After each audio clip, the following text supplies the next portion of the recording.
Well, hello everyone, and welcome to another episode of the United Gamedom podcast. This is episode 35. I am, of course, one of your co-hosts, Darren, aka Dow85, whatever you want me to call me.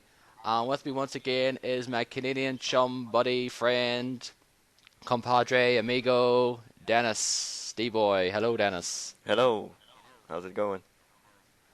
I'm doing fine. Of course, working a few hours time as at the time of recording, so I do. So Mm-hmm. at least it's the last night anyway, and it's podcast night where I listen to a bunch of podcasts. How you doing, Dennis? I'm all right, I guess. Yeah, it's a weekend, relaxing, doing nothing, so it's fun. Just playing video games and watching hockey and Royal Rumble tonight. So that's pretty much what I've been doing. Yeah, but you're not paying the $50, are you? You're just No. gonna go online and watch it like a good boy. Like a good old hacker that I am. Yes, of course. Yeah, Pirate. I wouldn't. Yeah, I wouldn't do it myself though. I'll watch the match tomorrow because that's the only thing I care about. Mhm. I like watching the match every year and probably end up being disappointed like I've been for the last few years. Yeah. And of course with me also is Derek, Gigastorm Z. Hello Derek, how you doing this weekend? Good. I'm on my beginning of my week-long vacation from work. One of 2 weeks. It's actually mandatory. Some weird policy that my company has during the first fiscal quarter of every year. You have to take 5 days off. Okay. And they actually have another policy where you have to take 5 days off in a row throughout the entire year. So I'm taking 5 days off in a row during the first quarter, and I can satisfy both of those policies at the same time. Okay. I think it's something that they started way back when the housing market went to shit, and it's helping them save money or something. Because if you don't have vacation time, you have to take it off without pay. So luckily, I have enough vacation time to use, but some people don't. So. Other good news, though, that I just heard Friday that they finally lifted the freeze on wage increases.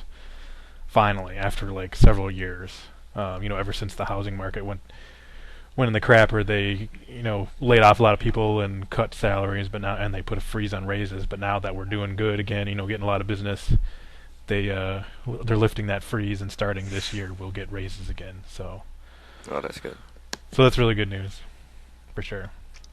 Yeah, that's good to know. I just got my holiday time sheet for this like upcoming year because like our sort of year, like our fiscal sort of year starts around like this like mid-March, Mm-hmm. and that's kind of when we start to book our holidays from that day. And I think I've got 254 hours, which equates to about like 6.5 weeks. Jesus Right. Christ. Oh, yeah, more than me.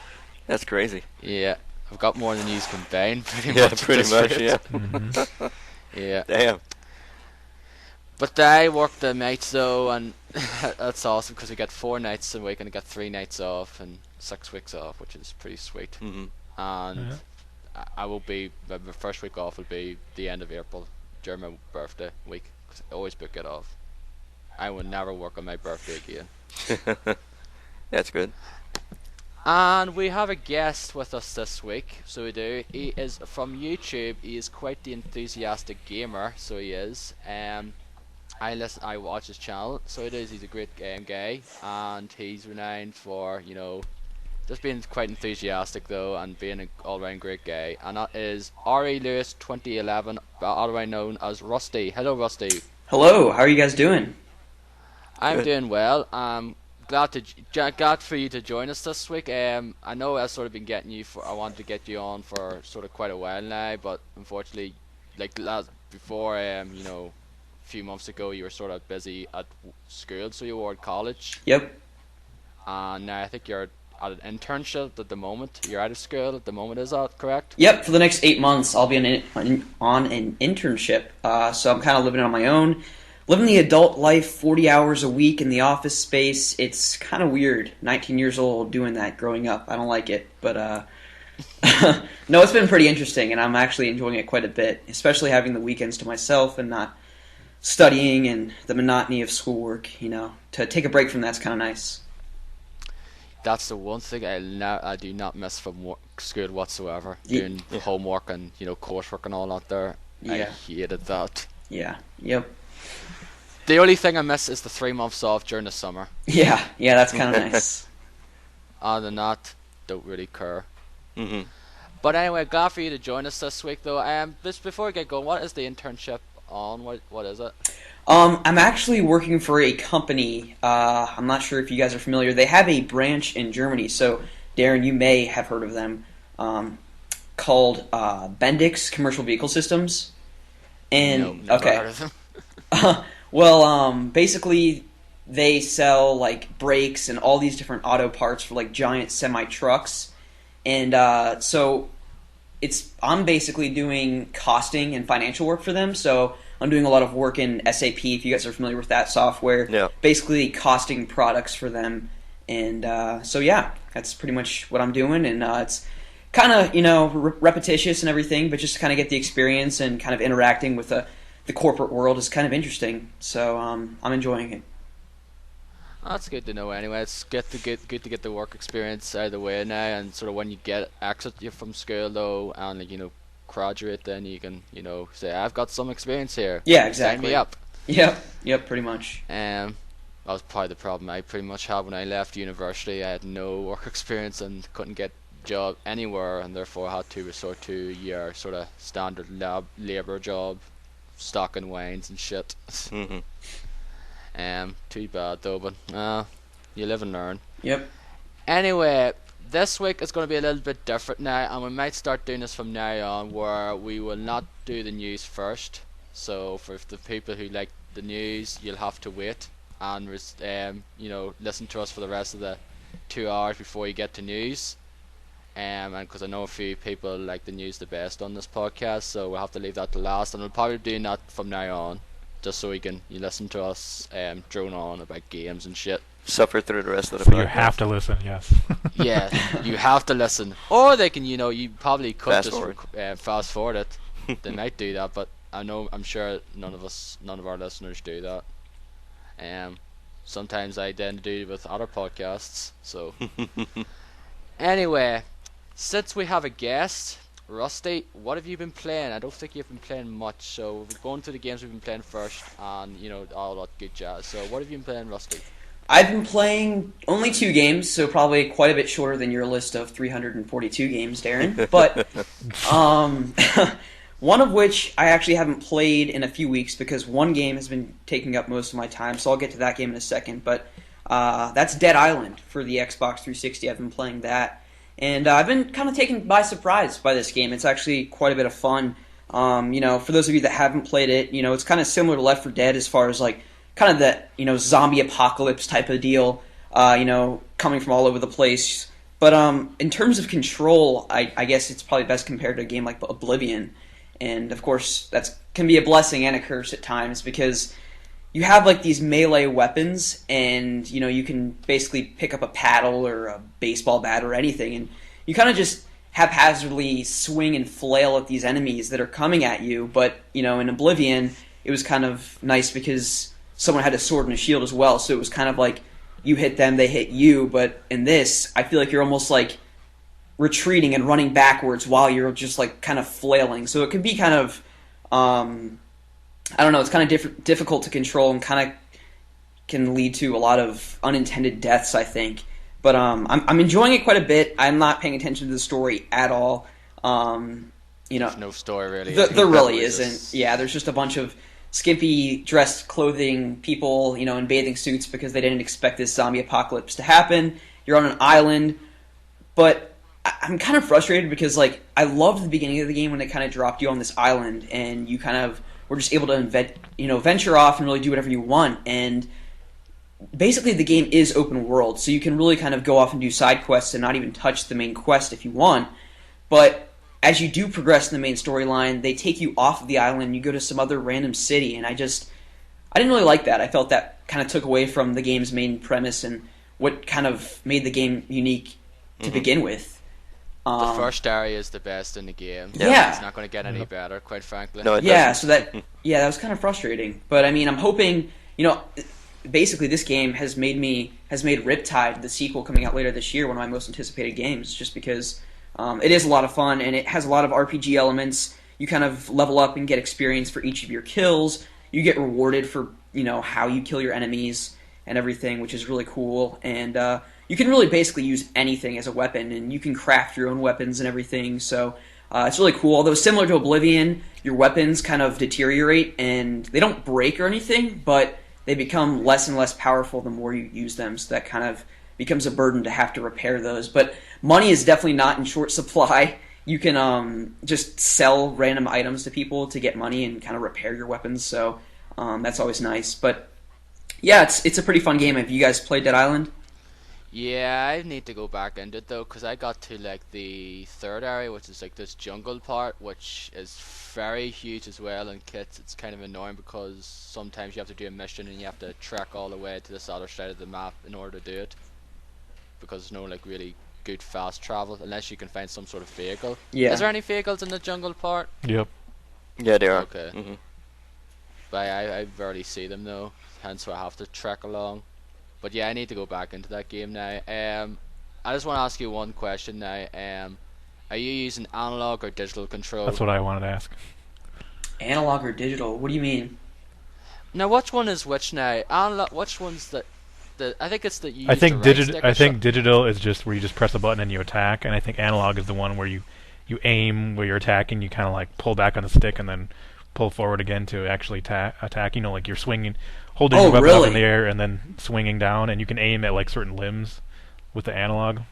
Oh, that's interesting. No, I've just been playing. I think it's like the right trigger that just like you swing your weapon. Yeah. Mm-hmm. Yeah, that's what I've been using. I didn't even know that was an option. Okay.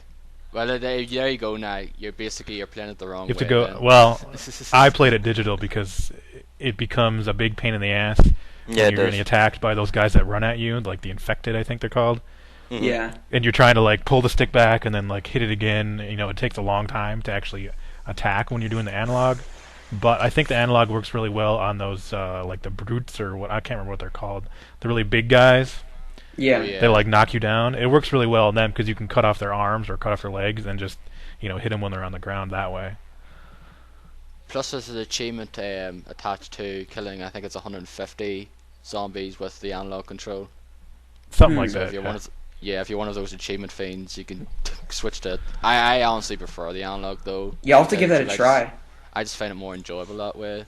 It gets overwhelming though. Yeah, but the other way it just feels a bit too like Skyrim and Oblivion that way. Yeah. The combat in those games is not the best. Yeah, definitely. Where are you at in the game, Rusty? Say that again? Where are you at in the game? I'm 60% of the way through. I haven't made it to the jungle yet. Okay. I can't remember what happened last, but yeah, I mean, I'm probably just getting ready to go to the jungle. So. Have you been through the sewers?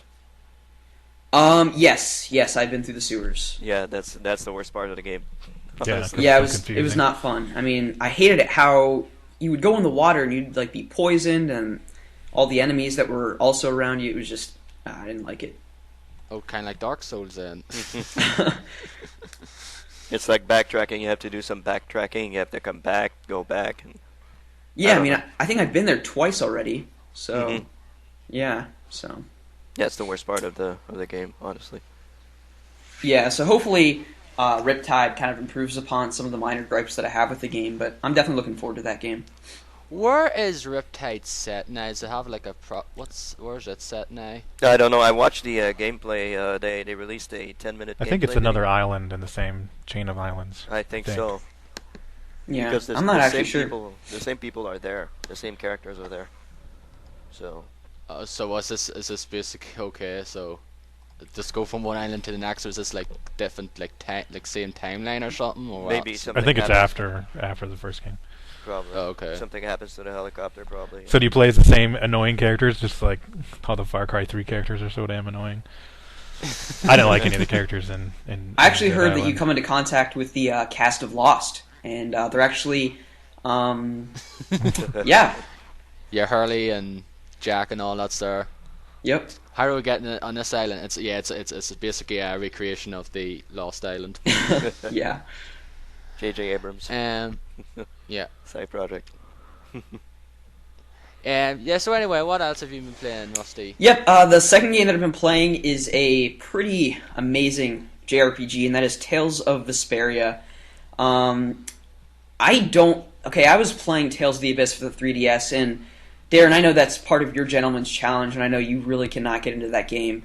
And I haven't touched it in like a week or so. Like it's gotten a little bit better, but like at this point, like I'm about 10 or so hours in, and I was hooked with Vesperia at that point. I'm not hooked at this game. Yeah. Because none of the characters I find interesting whatsoever. Yeah, to tell you the truth, I have very little incentive to go back to that game. I mean, I was kind of beginning to enjoy it, but now that I kind of moved on to Vesperia, I'm just enjoying this game so much more that I just have no desire to go back to the Abyss.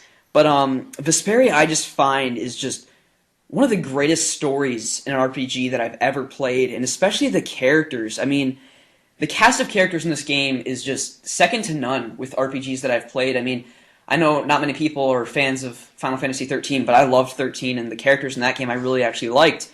And I feel that this game just far surpasses that. And the main character, Yuri especially, you know, I just find he's so likable. He has so many different sides to him. I mean, he's tough, and he's definitely not afraid to go out on a limb and kind of do some of the unspeakable things. If you're familiar with the story, he kind of murders some people, and you know, I'll leave it at that. But then he also has this really, you know, kind-hearted side with Estelle. He's kind of, you know, this charming guy. He kind of loves. I feel like he kind of loves her, and they kind of have this romantic relationship, sort of.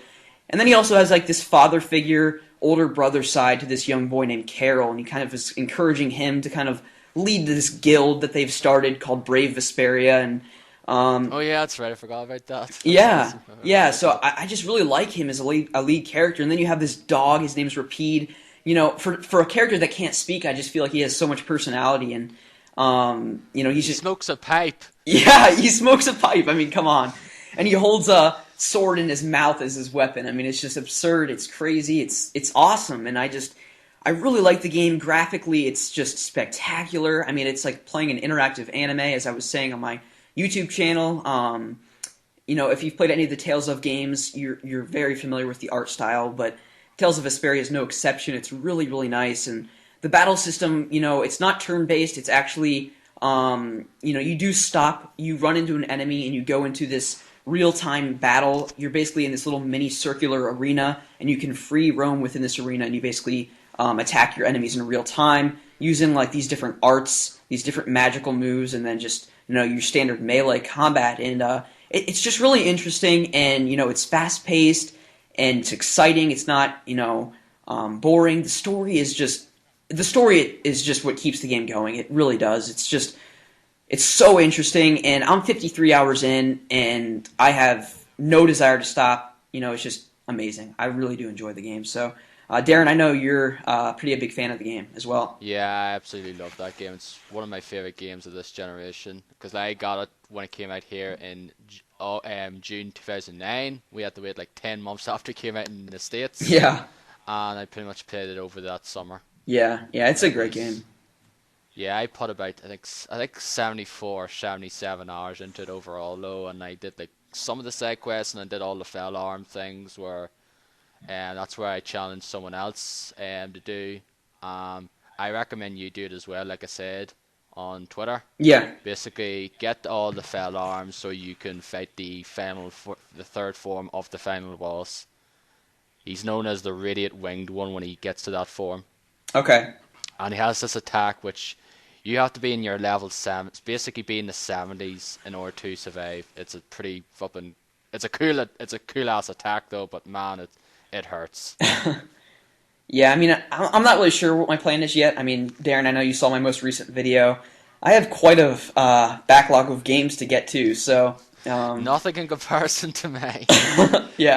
Yeah, so we'll see, but I'm really enjoying the game, and I can't wait to see how the game unfolds. So, but that's all I've been playing, so I'm going to pass it on to Darren. How about? I'm just going to ask now, are you going to pick up Ni no Kuni in the future? Oh, yes, definitely. I'm not sure when. I don't know. I mean, I want to get into the game so badly. I mean, it is my #1 most anticipated game for this year, and I just don't know if I want to pay $60 right now when I have like 15 other, epic JRPGs that are just sitting on my shelf waiting to be played. So I don't know. I'm kind of torn. But I mean, with all these people talking about it and just how great of a game it is, and just it's hard not to get the game right now. Yeah, I know exactly what you mean. Like, a lot of people was kind of that way with Devil May Cry. A few people like, oh man, I was getting these great feedback and reviews, and some people, give in and picked it up then. Yeah. As long as you don't go out of your way and be one of those silly people who spends $400 on the Wizards Edition on eBay. Well, I actually got the Wizards Edition, but I didn't get it for myself. So maybe we'll get into that later. But unless you want me to go ahead and just talk about it real quick. No, we'll get into it later on when we talk about that whole debacle with the Wizards Edition and Namco Bandai. All right, just real quick, I want to let everyone know I did not sell it on eBay. I got it for a friend. So, yeah. Yeah. So you're not one of those assholes then? I'm not one of those. No. We'll get into that soon. We'll get into that later on anyway, because I have a fair few things to talk about. So it doesn't matter. Looking forward to it. So anyway, Derek, since you weren't around last week, you've actually, been acquiring a few things and played a few games. So what have you been playing?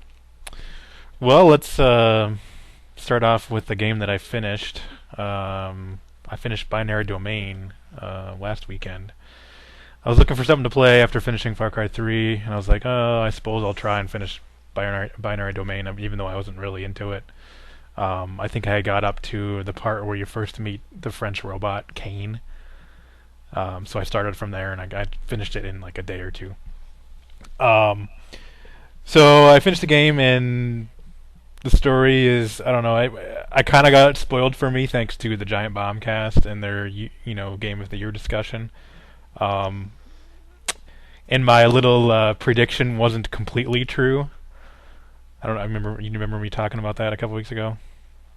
Mm-hmm. Right. Yeah. Yeah. So you should have listened to the. Yeah. Actually, the thing is, Dragon's Dogma was spoiled for me as well, even though I don't have any desire to play that game. But yeah, I got the end of that spoiled. Well, that sounds like really cool, but apparently they didn't really do anything with that story in that game. Yeah, it's to say there's like no story whatsoever until like the last 20 minutes. Yeah. So anyway, I thought that like the character you play as, Dan, I thought he was going to be like either a robot or a hollow child. Mm-hmm. But it was a different character. So I won't spoil it for anybody on this podcast, but well, all of us have played except for Rusty though. Mm-hmm. Yeah. I'm not worried about it being spoiled. I don't want to spoil it for any of the people, anybody that's listening that may be interested in it. Yeah, definitely. So I really, really like the boss fights in that game a lot. Especially there's this one that's you're fighting on like this freeway. It's like freaking huge, and he's like on this he like transforms, and he's on like this motorcycle, and it transforms into this like robot thing. Yeah. On like two legs. That was really cool. I like that a lot. And like the spider boss, that one was really cool too. I think overall, like pretty much all the boss battles were really fun. The rest of the game, I mean, it took me a while to get to a point where I was comfortable with the assault rifle, which is like your standard weapon for your character. Once I got it upgraded to a certain point, like it didn't like constantly, give me a lot of kickback, or like you'd be shooting and then the aim would go off, like it would go up, like you'd be shooting towards the head, and then like the bullets would go up above the head, or wherever you're aiming. It took me a while to finally get that thing to a point. I upgraded like everything on it. I got it maxed out. So once I got it maxed out, I was feeling pretty good about the shooting in that game. But at the beginning, I don't think it's all that great. I don't know. I mean, it's an okay game. I mean, I really like the boss battles, but I don't know. I mean, the French robot is kind of a cool character, but he isn't in there long enough, I don't think. And like same thing with Big Bo, like he's in the beginning, but then he kind of disappears for most of the game, the rest of that, and he shows up at the end. So I don't know. I know a lot of people like the game. I guess I don't really know what exactly they like about it so much. If it's the story or just the fact that you're shooting robots or what, I don't know. But boss battles, I really like the boss battles a lot. That's definitely the best part of the game for me. I know, Dennis, you like the game a lot. What specifically about it did you like the most? Well, I thought it was different from other shooters, pretty much, you know, like the whole, when you shoot the robots, you can shoot certain points on them, like their legs, and they just keep crawling, or shoot their heads off and they keep going. You know that. Well, you shoot their head off, and then they start shooting their own allies. Yeah. Like they go crazy. Robotic dismemberment. Yeah, that was cool. I thought the story was pretty good. Also, it's a good idea for a story. I think you don't see that often in video games. I don't remember having that much problem with the shooting, though. But you know, it's I can see where you're coming from. So you know, there a lot of recoil on the assault rifle. Yep. So, yeah, I think I never used a default rifle. I think I always used the other guns. But really? No, I used the assault rifle a lot though. I didn't. Because there are have a points where huge you problem really with need to it. use that shock blast thing and stun the bosses. Yeah. Exactly. Or just other That's enemies why that have shields and stuff. yeah. Well, yeah, that's pretty much what I you know, it was different from other shooters, so that's why I really liked it. So, but I can see where you're coming from. I can see where, you know, you didn't really enjoy besides the boss battles, you didn't really enjoy the rest of it. I mean, it was okay, but it wasn't like I don't have any desire to go play it again. That's for sure. No, I think No. And I'm glad I didn't pay $60. Because if I played $60, I probably wouldn't have liked it. Would have been a little upset, I think, maybe. Yeah. Yeah. So. How much did you pay for it overall again? 15. Yeah, I paid about, I think it was like £13, and that was like a month after it came out. Yeah. Yeah, jeez. Well, it's definitely worth it for like $20 for sure. Mhm. And the rest of the games I played, except for one, have all been demos. So, first I played the Dead Space 3 demo, which was finally made available to the public. I know they were releasing like codes and stuff for a while there. I don't know. I don't know if it was like a game you had to buy and then you get Dead Space 3 demo for free. No, I think you had to go on a site or something and register or something like that. I think it was. I forget. I could be completely wrong there. No. So anyway, I played the demo, and it's exactly the same from was it E3 when they showed that long gameplay footage? With the turbine there, the thing in the middle there? Is that... Where you're like in the Arctic or in the snow or whatever? Oh, okay, that one. Okay. Mm-hmm. Yeah, it's the same. I'd seen everything in it before. I was like, okay, well, nothing special here. So and there was nothing. There was no tension. There was no atmosphere. It was just shooting. Okay, it's just. I mean, there were even parts where enemies were shooting back at me. I was like, oh god.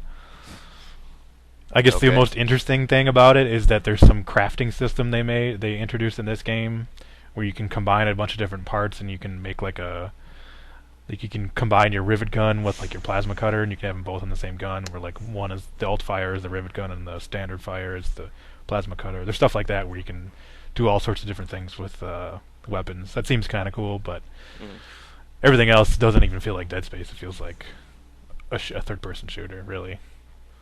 Are you still picking it up or what? I'm not. I wasn't planning on it, and after playing this, I don't think so. I mean, I'd like to see. I hope that they do a quick look and like a level where it's not just shooting. Like if there's some typical Dead Space like atmosphere and darkened corridors and stuff like that. So I don't know. I'm waiting for the quick look on that one. So I'm really undecided. No, I have no interest. Like I haven't finished 2 yet, but I have no interest in picking up 3 at the moment. I'll probably wait until it goes down in price. Yeah, it's really disappointing for me because the first 2 Dead Spaces, especially the first one, are like some of my favorite games of all time.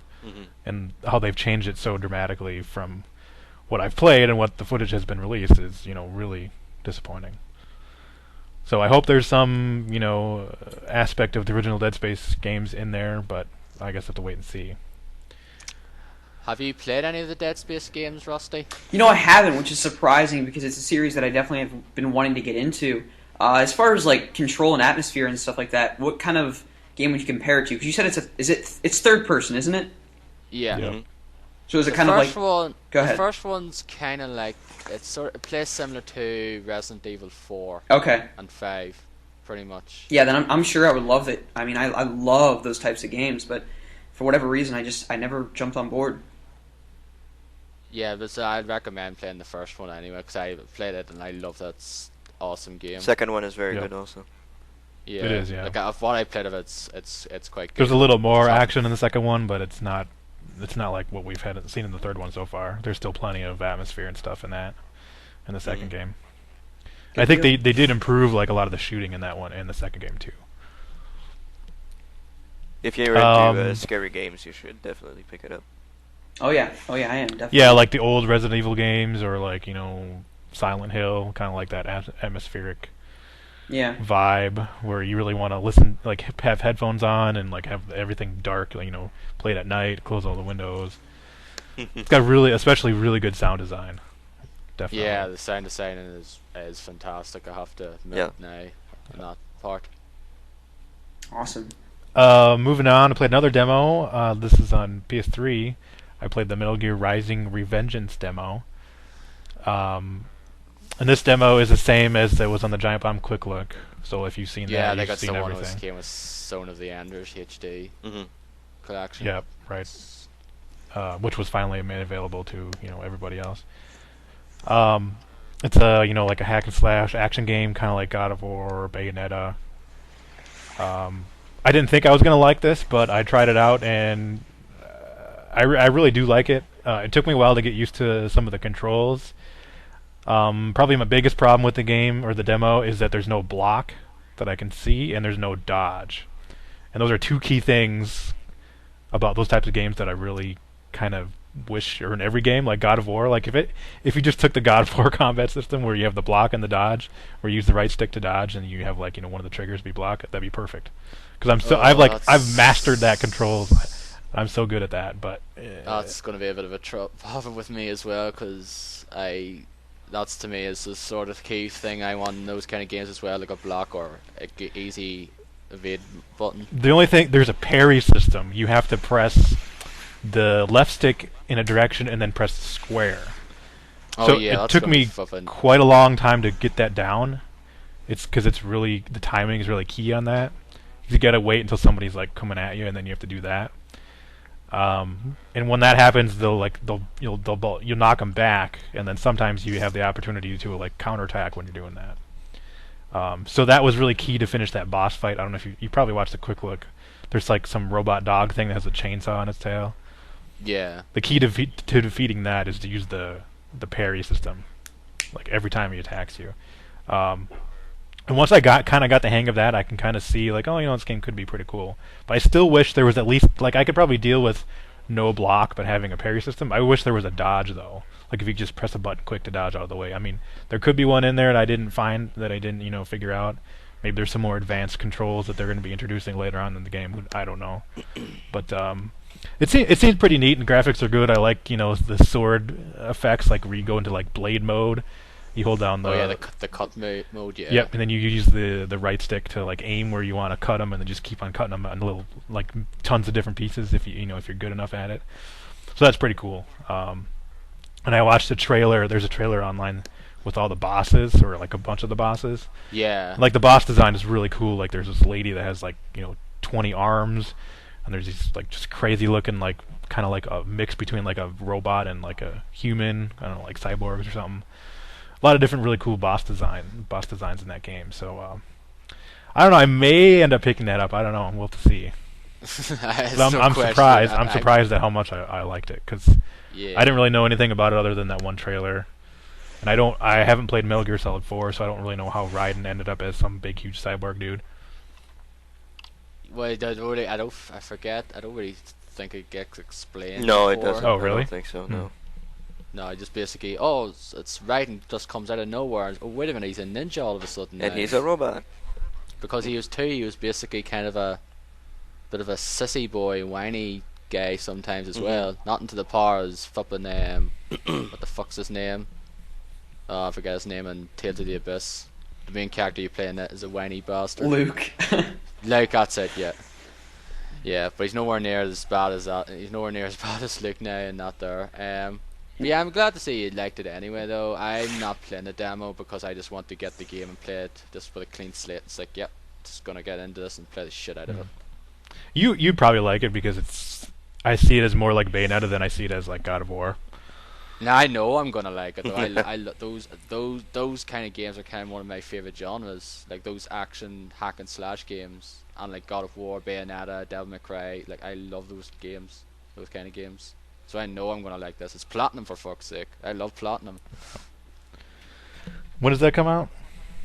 It's February 22nd here, so 19th for you guys. Okay. 3 weeks probably. I'll probably be playing Fire Emblem at that point. Because Wait a minute. I bought a 3DS XL like a couple Yay. days ago. I got the red and black one with no games. So everybody was talking about the Fire Emblem demo, and then I had seen some trailers and I saw some advertisements in like magazines. I was like, this looks really good because I didn't really know much about it.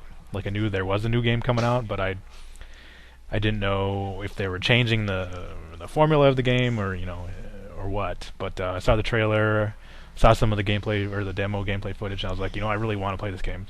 And I do want to get I wanted to get a 3DS anyway because I was going to buy one this October when Pokemon comes out, X and Y. And Best Buy had $20 off on the 3DS XL, and I had I think I had like $10 in reward certificates. And then for my wedding anniversary, which is on the 30th, my 2-year wedding anniversary, my mom got me like $50, which I wasn't expecting at all.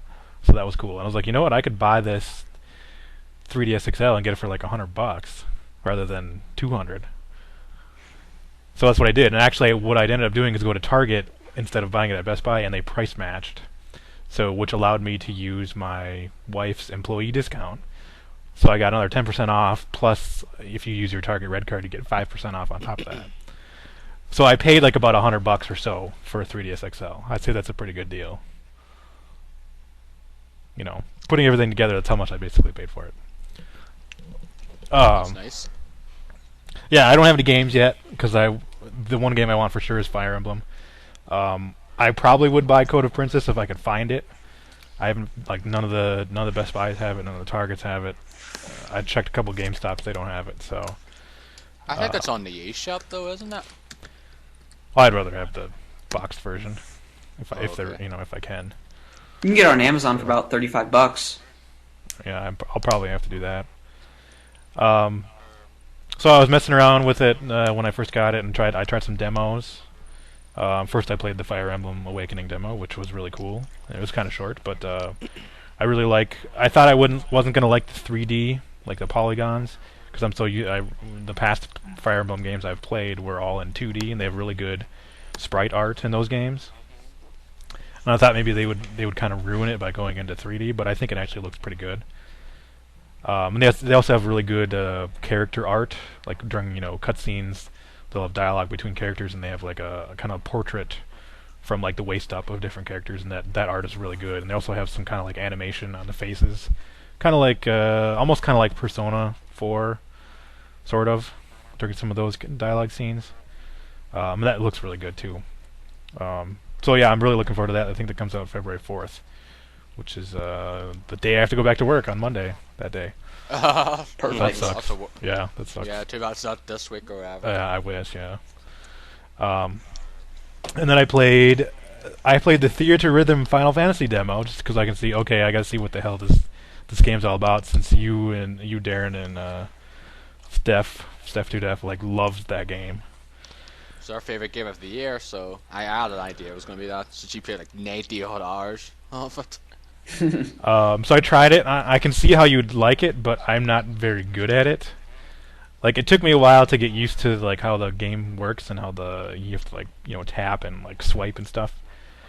So I do all that, and there was actually I did one run and a song, and I think I only missed like one thing. I was like, wow, I did really good there, and it says I got like a C. I was like, what? You kidding?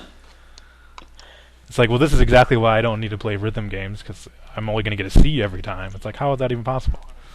Yeah, but you probably didn't get because there's like good and perfect and all that. Though you probably didn't get a lot of perfects now. Yeah, that's. Then the timing on that must be really precise, because I thought I was doing pretty good with the beat of the music. So I don't know. Anyway, I can see why people would like it, and the songs in the demo weren't all that great. They were like Final Fantasy 8 and then like 13. It's like, ugh. Yeah, Man of the Machine Gun and the Sunleft Waterscape, I think they are. Two songs I've never even heard of. So even though I've played Final Fantasy 8, but I don't remember any of the music. So I mean, I can see how people would like it, but it's not for me. I know, I know that's pretty much it. If you like Final Fantasy music, I mean, I do, or, but I don't like rhythm games. That's the problem. yeah, like basic. It's mainly if you do like rhythm games, it'll be a good game for you. I tend to really like rhythm games, hence I really got into it. Yeah. I played another couple demos. I played the Adventure Time demo that's on there. That seems like it'd be really cool if you were a fan of the show, because there's a lot of different stuff going on in that game. I don't really watch the show. I've watched a couple episodes, and I haven't gotten into it. Like, it seems like the show was made either by people that are stoned, or is made for people that are stoned. I don't know. I think it's can't both. tell. Yeah, I think, yeah. It's crazy. Yeah, I watched a couple of those, and pretty wild, pretty out there. I mean, it's really creative. I mean, that could be Yeah. another thing. It's either very creative or it involves drugs of some sort. Yeah. So I don't know. Anyway, that Nope. seems like it could be an interesting game if you definitely were a fan of the show. It's kind of like it's got like an open world map, kind of like Dragon Warrior, and then it's got some like 3D. People Side-scrolling have been stuff. saying it's very reminiscent of Zelda 2. Yeah. Okay, That's what some I guess people I could see when it- that. Yeah, some people were when it came out. That's a lot of people were saying, "Oh, this is plays and looks a lot like Zelda 2." Well, not like looks like, but plays a lot like Zelda 2. I can see that. Moving on, I played the Heroes of Ruin demo, which is a 3D like hack and slash game, kind of like Diablo or Torchlight. Seems alright. Just not as good. Don't buy No. that game. No. It seems okay if you're like a big fan of those types of games. Yeah. It's definitely got a lot of stuff going on with skills and loot and all that, but graphically I don't think it's as good as some of the other games.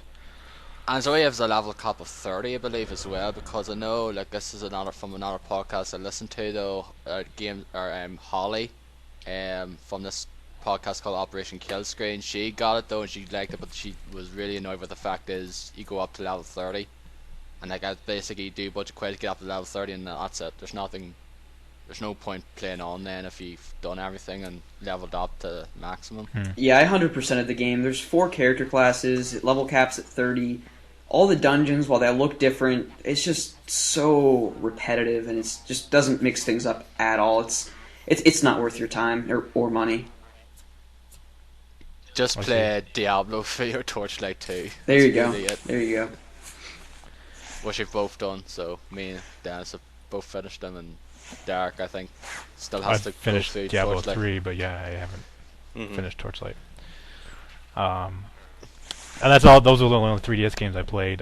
My wife was messing around with the AR cards and scanning in like that question mark one, and there's a bunch of like games on there. That seemed pretty cool. I was watching it while she was doing that. There's like this like putt golf thing in there or something, and there's like this dragon like boss fight or something that you have to fight. I don't know. That seems kind of cool. I'll have to mess around with that.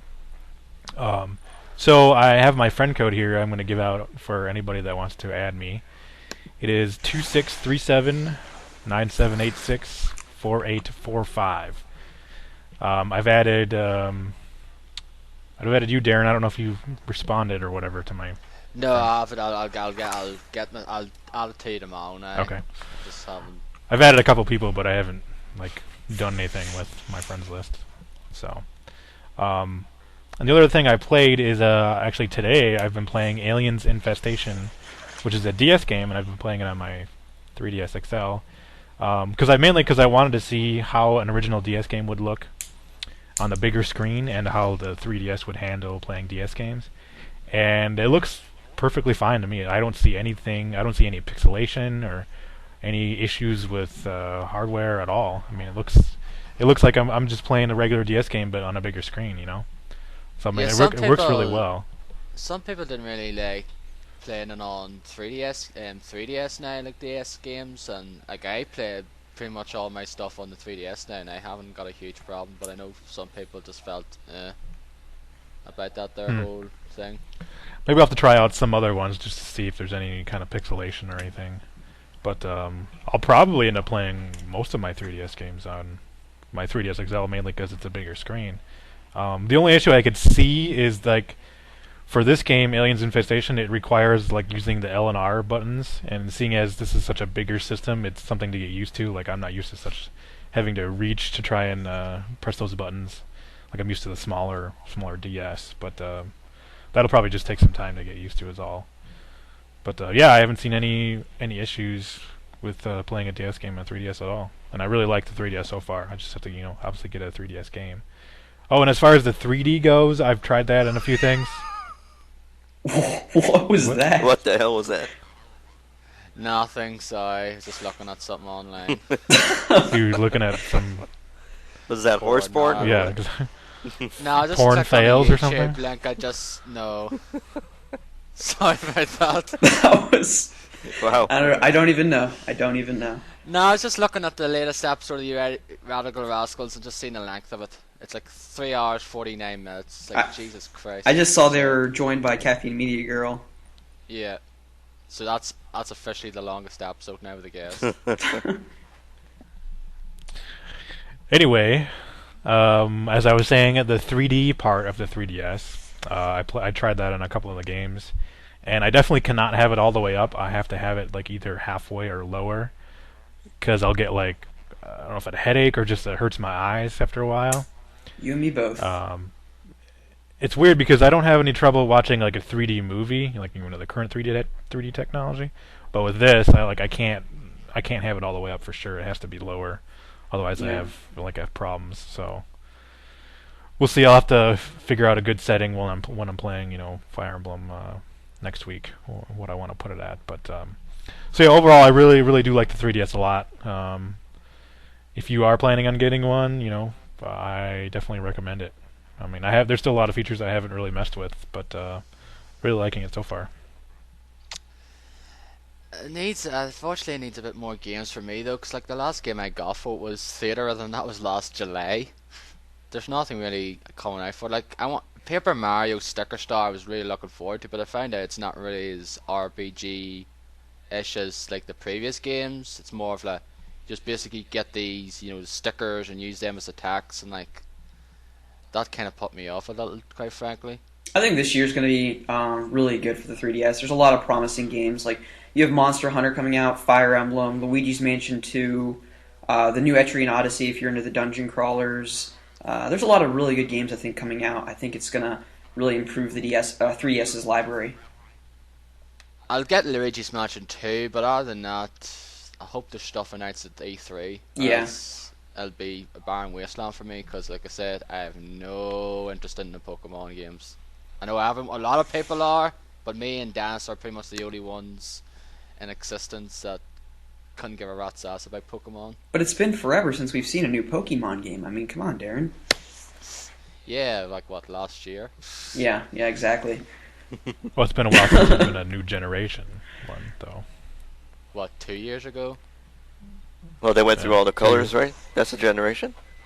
The colors are a generation? Or am I... No, like the new... I have no idea about Pokemon. Don't ask me anything. Nah, it's sort of like the new sort of 2D. Whenever they have new Pokemon, not just like a new Yeah. game, but new Black characters. and White. Black and White was the last one. That was like 2011, I think, that came out. They're not Pokemon anymore. They're inanimate objects that have names and they move. Some of them. Whatever happened to Yeah. Pikachu? Is he dead? Did he die? None He's of them are still dead. there, pretty much. Like he's one of the starter ones, and Okay. Here, He's not a starter, but it was one of the starting 150. the original, ones. yes. Yeah. Okay. Anyway, that's all for me. Okay. So Dennis, what have you been playing? You've been playing a game that I pretty much have been bugging you to play for quite a while, and for you to buy. Yeah, exactly. You've been talking to me about I bought it a while ago. I think I bought it last November or something, and finally decided to sit down and play it. Played all 5 episodes this week. It's Back to the Future, the game, oh, nice. which comes from Telltale, guys that did Walking Dead last year. and they did Back to the Future in 2000, end of 2010, I think, beginning of Yeah, like the first episode came out in December and then worked into 2011. yeah. So yeah, I decided to start playing that game. Start playing, I think last weekend, last Sunday night or something. And I finished maybe Thursday night. It is. I really, really enjoyed the game. I really did like the game. I really love the story. I think it's great that they got Bob Gale to participate in creating the story, I guess.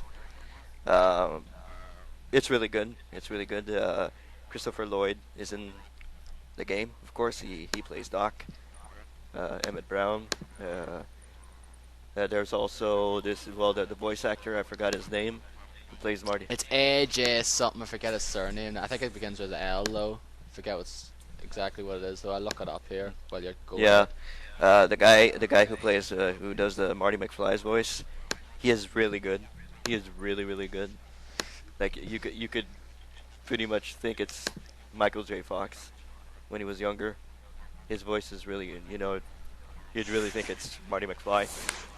So the stories. I won't spoil anything for anybody, but it, as are the Back to the Future movies, it goes from one extreme to the other extreme, and then back and forth, and go back to 1985. Oh, something's wrong. Go back to 1932 or 31, I think. Then 31. 1986 and 1931. That's right. So then you're in 1986, and the game starts off that George McFly, and he's selling off Doc's belongings because Doc hasn't been around for a year, so they're selling off everything in his laboratory. And Marty comes along and says, "Hey, what are you doing? What's going on? You can't do that. Doc's alive, and he's not dead, and all that." So all of a sudden, the DeLorean pops up from out of nowhere, and Einstein's in the DeLorean, and you have to find out what's going on, what happened to Doc, and all that. So then you get swept away, of course, into a story. Crazy story. You go back to 1931 when Doc is what? How old is he? 17, 18? 17, I think he is. Yeah. And then you go into, you get into this. You meet your grandfather, and you meet Biff Tannen's father, and anyway, everything, a whole bunch of stuff happens. I really enjoyed it. Some of the puzzles are really tough. Like some of them, I had to look online to solve because I had absolutely no idea, and the hints weren't helping at all. So I had to look online for a couple of solutions. But I did pretty well. I think I solved a couple of them that were kind of tough, but some of them are really, like, you really have to know what to do. You have to look everywhere in adventure games. It's not like Walking Dead, where you pretty much have everything you need to do right there. It's like you have to look everywhere and try to resolve what to do. Besides that, yeah, it's pretty good. I really liked episode 3, Citizen Brown, where you go back to 1986 and it's some sort of dystopian future with some sort of Citizen Kane / Clockwork Orange / THX 1138 future, and it's really cool. Like all their little references in there, references to past Back to the Futures, video games, pop culture, all sorts of references in there. It's pretty cool. And I really liked episode 5. Special guests on episode 5. I won't spoil anything for anybody, but there's a special guest voice in episode 5, which was pretty cool. I pretty much think everybody would know who it is, but I think everyone does know who it is at this point now anyway. Okay. Well, it's Derek, you want to know, or are you going to play the game, or You can tell me. say what? I said you can tell me. Okay. Oh, it's Michael J. Fox. Oh, Yeah. that's what I was gonna guess. Yeah, he actually does a guest voice in episode 5. He does 2 voices, he does 2 characters. Yeah, he does your great-great-grandfather. Marty McFly's great grandfather, and Yeah, Willie Willie McFly. McFly, and he does Marty McFly, older Yeah, Marty Future. Marty Future. Yeah. Well, 3 Marty Futures actually at the end. Yeah. It's pretty crazy. Um, Spoiler, Dennis. Yeah, well. Anyway, so yeah, I really enjoyed it. I'm glad I played it. I don't. At the end of the episode 5, you see to be continued, but with the success of Walking Dead, I really don't think they're gonna go back to the Future. I think they're gonna stick to Walking Dead. So To me, that'll be a damn flipping shame because I loved that. I loved Back to the Future games. Yeah. 'Cause like I said, I got the pack in the summer of 2011 and played like all of them in the space like of a week or so. Mhm. Just really loved the series. yeah, just like I did. Like I finished one, got into the other one, and didn't have to wait like a month or 2 months Yeah, to get. that's the reason why I wanted to wait until all the Walking Dead's were out. But you guys just said get it down now, and I Yeah. just gave in. And then I had to wait fucking for the next episode after 2. I was like, oh man, I'm hooked now. Yeah. Damn you guys. Mhm. Well, I think they do it. You know, they do it on purpose. Even in the Back to the Future games, there's always like a cliffhanger Cliffhanger. at the end. So Yeah, it's awesome. The guy's name is AJ Locascio. Ocasio, yeah. Locascio. So wherever you pronounce it now. Yeah, his voice is really good. He does a really good Marty McFly. So, yeah, very good game. I recommend it to everybody if you like real adventure games rather. Especially fans of the film trilogy. Yeah, especially. Yeah, if you like the films, you absolutely have to play that. Like everybody's in the game. Everybody that was in the movie, pretty much is in the game. So, yeah, I recommend it. I recommend you play it. Another game I've been playing is 10 Million. I actually picked that up after watching the Giant Bomb Quick Look. I know it was a iOS release, I think, Yeah. before it was a PC release. Picked that up. That's kind of a puzzle game mixed in with some RPG elements. You're this guy that goes through, well, they call it a dungeon. You go through a dungeon and you have to, there's a, how can I say it? It's a little bit like, I guess Luxor, probably. Probably a little bit like that. Like you have to match certain tiles together, horizontally Is or it a match 3?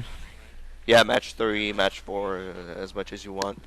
And you have to match them to progress through the dungeon. You have to fight, like, enemies. Like, if you're fighting enemies, you have to match, like, swords or staffs to kill them.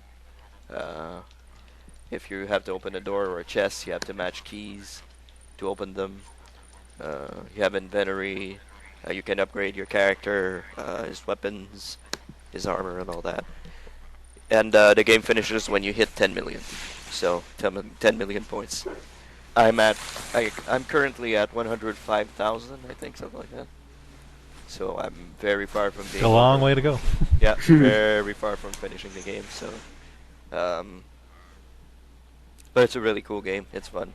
It's tough. Sometimes there's absolutely nothing on the board that you can match. So it's game over. You go back to your house and continue. But it's a really good game. I really enjoy it. Before I get to the final one, I applied for the SimCity beta, and actually got accepted. Fucker. And Yeah. I got applied the, too, but I did not. Oh, you didn't get accepted? Nope. Okay, I got the email like Friday night. I was going to bed. I checked my emails one last time. I saw the email. I was like, yeah, cool, awesome. So I installed the beta yesterday, and when I tried to play, the servers were full. There were problems with the servers. They were down pretty much all day. And then when I tried it last night, I got in a queue for about 15 minutes because the servers were overflowing with demand. So I had to wait to get in to play, but I finally got in. And the demo goes for 1 hour. You have 1 hour to do what you want with your city. So Um, And you can't play anymore after that? yeah, you can play. You can play as much as you want. But when you go back, you don't have your city anymore. Oh. You have to restart again. Huh. So, um, so I played that hour. It's really, really good. I mean, it's really, if you're into that type of game, it's, it's pretty much strategy game. You have to manage your city. Everybody knows what SimCity is, of course. Um, they up the graphics, of course. When you get really close into the city, you can see the Sims going to work and going about their business, and so all sorts of stuff happens. Fires. I actually saw a shootout between policemen and burglars in my town, and everybody was crowding around. It was great. Like all the Sims were crowding around the place. It was really awesome. Yeah, and you also have certain Sims that will give you tasks to do. Like they're gonna go like you see like a little bubble pop on top of their head. You click on that and they go, okay, we need to build more classes for the school. So then you have to get some simoleons and build extra classes for the school. And once you do that, you get a little bonus. You get a little bit more money. You get more popular as a mayor and all that. I actually got to the point where I was considered a small city, because you start off, you're not considered a city really. You're considered like a little town or something. And the more you build, the more you get people in your city. Then you become a small city. Then you become you can grow and grow and grow depending on how many people you have in there. I got pretty far. I got a good chunk of stuff done in an hour's time. It's too bad because it really, as soon as you hit 1 hour, like the screen goes blank and then it says thank you for playing SimCity. Da, da, da, da. So you're like, oh crap! I was just about to build this. Jeez, so it's kind of disappointing a little bit, but I'm definitely getting this game when it comes out. Definitely, really, really love it. Really enjoyed my hour with it. They really, really. So you can't play another hour, like if you wanted to today or something? Yeah, I can play. I can play as much as I want. Oh, you could. Okay. Yeah, I can play until tomorrow night, I think, and then I'm off the beta. Probably they're gonna send out other. I think it comes out in March, so that's pretty soon. Actually, the beta was pretty cool. It didn't crash. Nothing went wrong. Everything played really well. So I think they're doing this beta just to test the servers and see the capacity and all that. So it went really well. I really enjoy it. Really, really cool. Great graphics. Nice new gameplay perks. Like doing what people ask you to do. And when you build before when you used to build your town, you used to click and then build your thing, and you'd see like little, just like it popped up like really quickly. But now you actually see a truck drive to the site. You see the people get out and start working on the houses or the commerce. So you actually see it being constructed. Yeah, actually you see that. So of course it's not it's progress. video game progress, but it's really, really cool. So I'm definitely getting that one when it comes out. And last but not least, Friday nights, I bought the most hated game of 2013 so far. Yeah, if you're one of those small-minded people. Yeah. So I bought Devil May Cry, DmC Devil May Cry, on PC. It was released Friday, so I bought it. I got a email from my friend from Green Man Gaming. He had a code on Green Man Gaming for 20% off, or 30% off. Sorry. So I got it for 30% off. And I played a little bit of it. I never thought I would like it as much as I do, but it's really cool. It's really, really good. I really enjoyed it. That's extremely surprising. Told you. Yeah, I never thought I would be like, well. So I think it's more of the character is cool, the environments are really fun, the story is pretty good so far. Um, the platforming isn't really complicated. If you have to do quite a bit of platforming. I'm in the that soft drink factory now. That's where I am right now. So, What mission's that now? oh crap, I don't know. Did you do the first boss yet? Well, the first boss is the one that you fight at the first level, right? That's the first boss. Well, not the second boss then. Like the giant larva thing that's in this. Yeah. No, I haven't fought him yet. Okay, so you're in mission 5 then. Yeah, Or have you just done mission 5? I've just done mission 5. I'm going to fight him now. Okay. Oh, you're gonna fight her? Yeah. Yeah. Okay. So that's where I'm at right now. I'm really enjoying it. I think it's good. And yes, Darren, I did die once. So. And I'm not playing on human. I'm playing on Devil Hunter. So I didn't choose the easiest level to play on.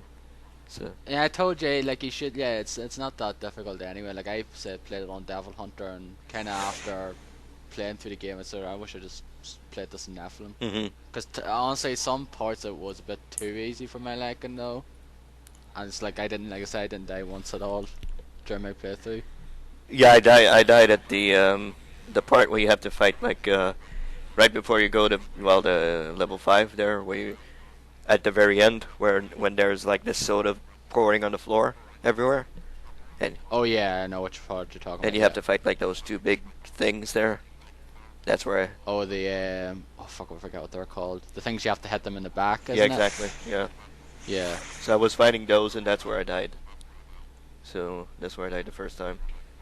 So I don't even know what a game over screen looks like in this game. 'Cause I've never seen it. Well, I had a golden skeleton. Oh yeah, the crown. golden orb though. But I never got anything like that at all. I didn't even like die and had to use any of them at all. Like, I'm not trying to be like arrogant now, but Well, you kinda play more am. of those games than I do, so.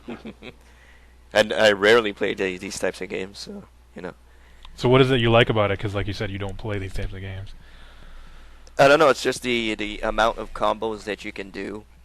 Like you can still like throw the guy in the air and just bash him in the air, and all the combos that you can do. I think it's really cool. I like the aesthetic of the game. I like the attitude of the game. Like the Dante, like he doesn't give a shit about anything, and he's like arrogant and all that. I really like his character. So. People fucking hated him though. Some people hated him, and that's the way it was in this game. I think it's cool. I think it's just a. But you kind of was that in like the first game as well. Like he kind of was a bit of a cocky prick. Mhm. Yeah, So he was. I don't see why people are freaking out. I think it's a really good game. It's just because it's not to the game. It's like most of the people who bitching on it is basically because it doesn't care to what they want it really. That's pretty much my Yeah. thought on it. I like the very beginning when that thing lands on your head, and it's like you have white hair, and then he looks at himself in the mirror and goes, "Yeah, right." And then he throws the. Yeah, the way that's yeah, little wee thing there. Yeah. I feel that's basically just a big fucking middle finger to those people who wanted.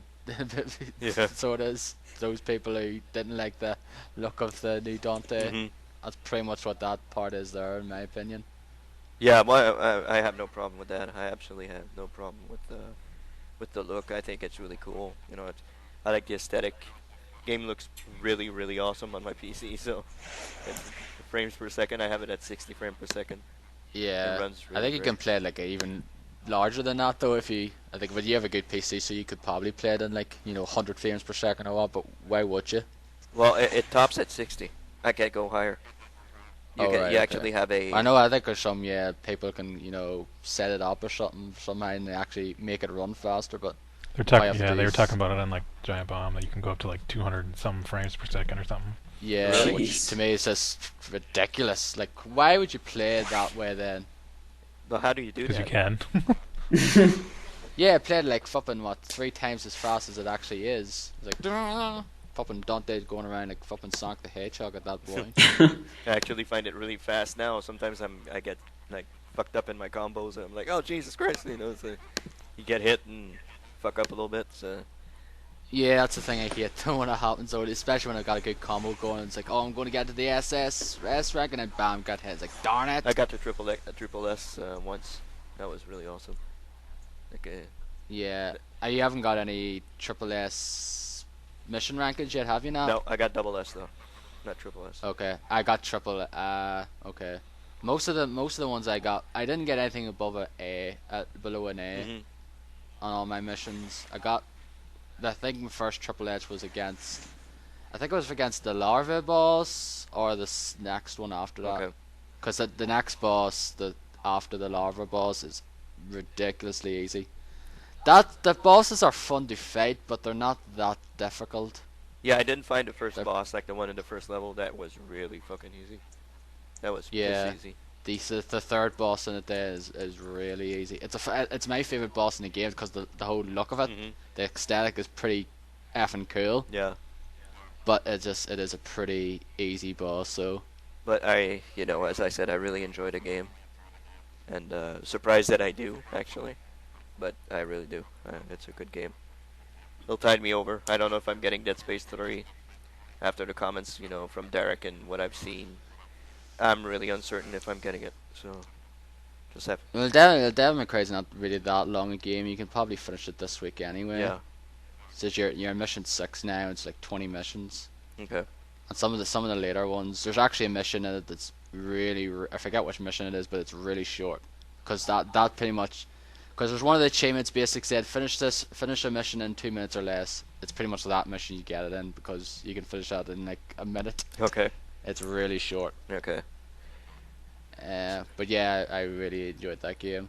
Have you played any of the Devil May Cry games before, Rusty, or interested in picking this up? I'm interested in this game because it has everything that I think I would like in a Bayonetta God of War type game, and I have my only experience with the Devil May Cry series is I played the demo for 4, which I'm probably in the vast minority when I say I actually like that game. I don't know what it was. I just really like the look of the game and the feel of the controls and everything. So I would be going into this game with zero expectations. So I think I would enjoy it quite a bit from what you guys have said and from what I've seen. Well, I liked it. Yeah, I liked Devil May Cry 4 until I got to the point where I had to do everything over again, the same stuff over again. I think it's with Virgil, right? No, Dante. Okay. Who was the first person you have to do it with? Nero. Okay. So you go through it with Nero, and then you have to go through the same thing with Dante. That's when I said, "Yep, fuck this, I'm done." So. But yeah, the look of Dante really, I could care less. I mean, honestly, I don't understand why people are griping about that so much. I mean, it's just the look of the character. I mean, if that's going to hinder your entire experience, then you have other issues, I think. Yeah, it's just ridiculous. It is ridiculous. Yeah, it's just basically fanboys kind of just getting really bitchy about it, though. Like, it's basically once this was announced and shown a new look, though, just pretty much there's been negative since then. Mm-hmm. Yeah. I just didn't want this game to succeed. It's So I don't know what the sales are, though. We'll probably find out soon enough, though. I just want to see what it does in the sales. If it's, yeah, if it's another Ninja Theory kind of failure in a way. but it's a reboot, so everything's going to be different. It's starting from the start. Did you guys talk about how people are petitioning the White House to like ban the game? Oh, I forgot about that. Yeah. Really? What? There's a news story there this week that fucking a few, I have to say, idiots are actually going to the White House and want this game banned. Mm-hmm. Like, what the fuck? Like, that's Really? That's even worse than Mass Effect 3. Oh yeah, that's Yeah. Wow. They want a game outright banned. Holy crap! Like, what's the reasons? Like, stupid reasons. Actually, the whole fucking thing is just ridiculous in my eyes anyway. That's Completely forgot about that, yeah. That's insane. That's really insane. Wow. Okay. Well, Yeah, so that's basically idiots taking it one step too far. that's what I've been playing. So you can take it, Darren. Okay. I've got it here if you want me to read it. Uh, It's like 2 paragraphs. yeah, go ahead. It says, "Dear Mr. Obama, as a consumer to the video game industry, there is one video game that has caused a lot of controversy over the past few months. The name of the game is DmC Devil May Cry, made by Ninja Theory and Capcom. Majority of gamers are aggravated that this game has changed so much from its past predecessors, and the game actually insults the consumers in-game. We as consumers did not want nor need this reboot, and we believe it violates our rights to have a choice between the originals or the reboot. This game is violating our rights as a consumer, and we believe it should be pulled off shelves from game stores due to its insulting nature and the fact that it violates our rights. Please, Mr. Obama, look into your heart and make the decision that will please us gamers." It's violating their rights as consumers. Okay, first off, they have a right to make any game they want, regardless of what the fans desire. I mean, it's their right to make the game they want as developers. That's absurd that they say it's their right as consumers to ban this game. I mean, that's wow. I don't even know. They're just pissed off because it's not the game they wanted. That's like, once again, that's just all it is. It's not the Devil May Cry that we wanted. We just want the old style Dante, the cool, like, you know, white hair, red coat, goes around and kicks ass and all that there. But no, it's not this one. It's a reboot, and therefore it is going to be different, whether you like it or not. Yep. And in certain cases, what I've seen, like, read over the last few weeks on forums and that, it's not. Oh my god! But That's really weird. Looks like it was removed. The petition, it was removed from the, because it's in violation of their terms of participation. Yeah, because it's a stupid petition in the first place. I'm sure this is on the top ridiculous. of Obama's priorities. Yeah. Oh yeah. We'll have to get this game banned. I don't think Obama has time for that. That's just takes the cake right there. Yep. Idiots. And I'll be speaking more on the idiots later on. Yep. So anyway, back to what I've been playing. I finished Onigi Reigns, and I'm pretty much glad I finished it because I'm never touching that game again. Really? Yeah. Like, I know I'm a big fan of Platinum games though, but this is not their best. I probably think this is probably my least favorite game of theirs. The single player, I played a bit of the multiplayer though, but the fact is, like I mentioned before, unless you play a lot of it though and try to, like, you know, try to get good at it, you're just pretty much gonna get killed easily and just get killed again and get nowhere. Pretty much the COD syndrome, as I like to call it. But the single player is really, really monotonous. The fact is, you play the same 4 areas twice. Wow. You have to go through these 4 areas with Jack from Mad World in the black side, or go through with this other character called Leo, the white side, and you basically go through each of their campaigns. Like, you could start on the white side and then go white side, black side. You could choose like which one to start with first, and then you basically go through from that side of things, and then you basically, after you complete both campaigns, there's a little final part which is basically red side, which is like 2 missions or something. But despite the fact you play the same 4 areas twice with 2 different characters, pretty much makes this game really mundane and monotonous, and you really shouldn't need to do that. And if you want to get all the achievements in this game, I think you have to play you pretty much have to play the game, I think, at least 3 times. Oh gosh. Because you have to. There's one achievement is basically starting from the white side, starting from the black side, complete the campaign. Starting from the white side, complete the campaign, and then there's like complete the games on hard. Those campaigns on hard. Then I think actually maybe 4 times actually. I could be wrong. Yeah, if 3 or it's 4 hard times. on white and hard on black, probably. Yeah. Jesus. So it's just not that fun. Like, the combat's alright though, but there's just some bullshit moments. Like, sometimes the camera just is your worst enemy in this game, when everything in your corner just basically kind of goes a bit apoplectic on you. Just sometimes certain just boss battles there's just certain enemies be a bit on the cheap side. But yeah, I'm glad this is £20 and not more.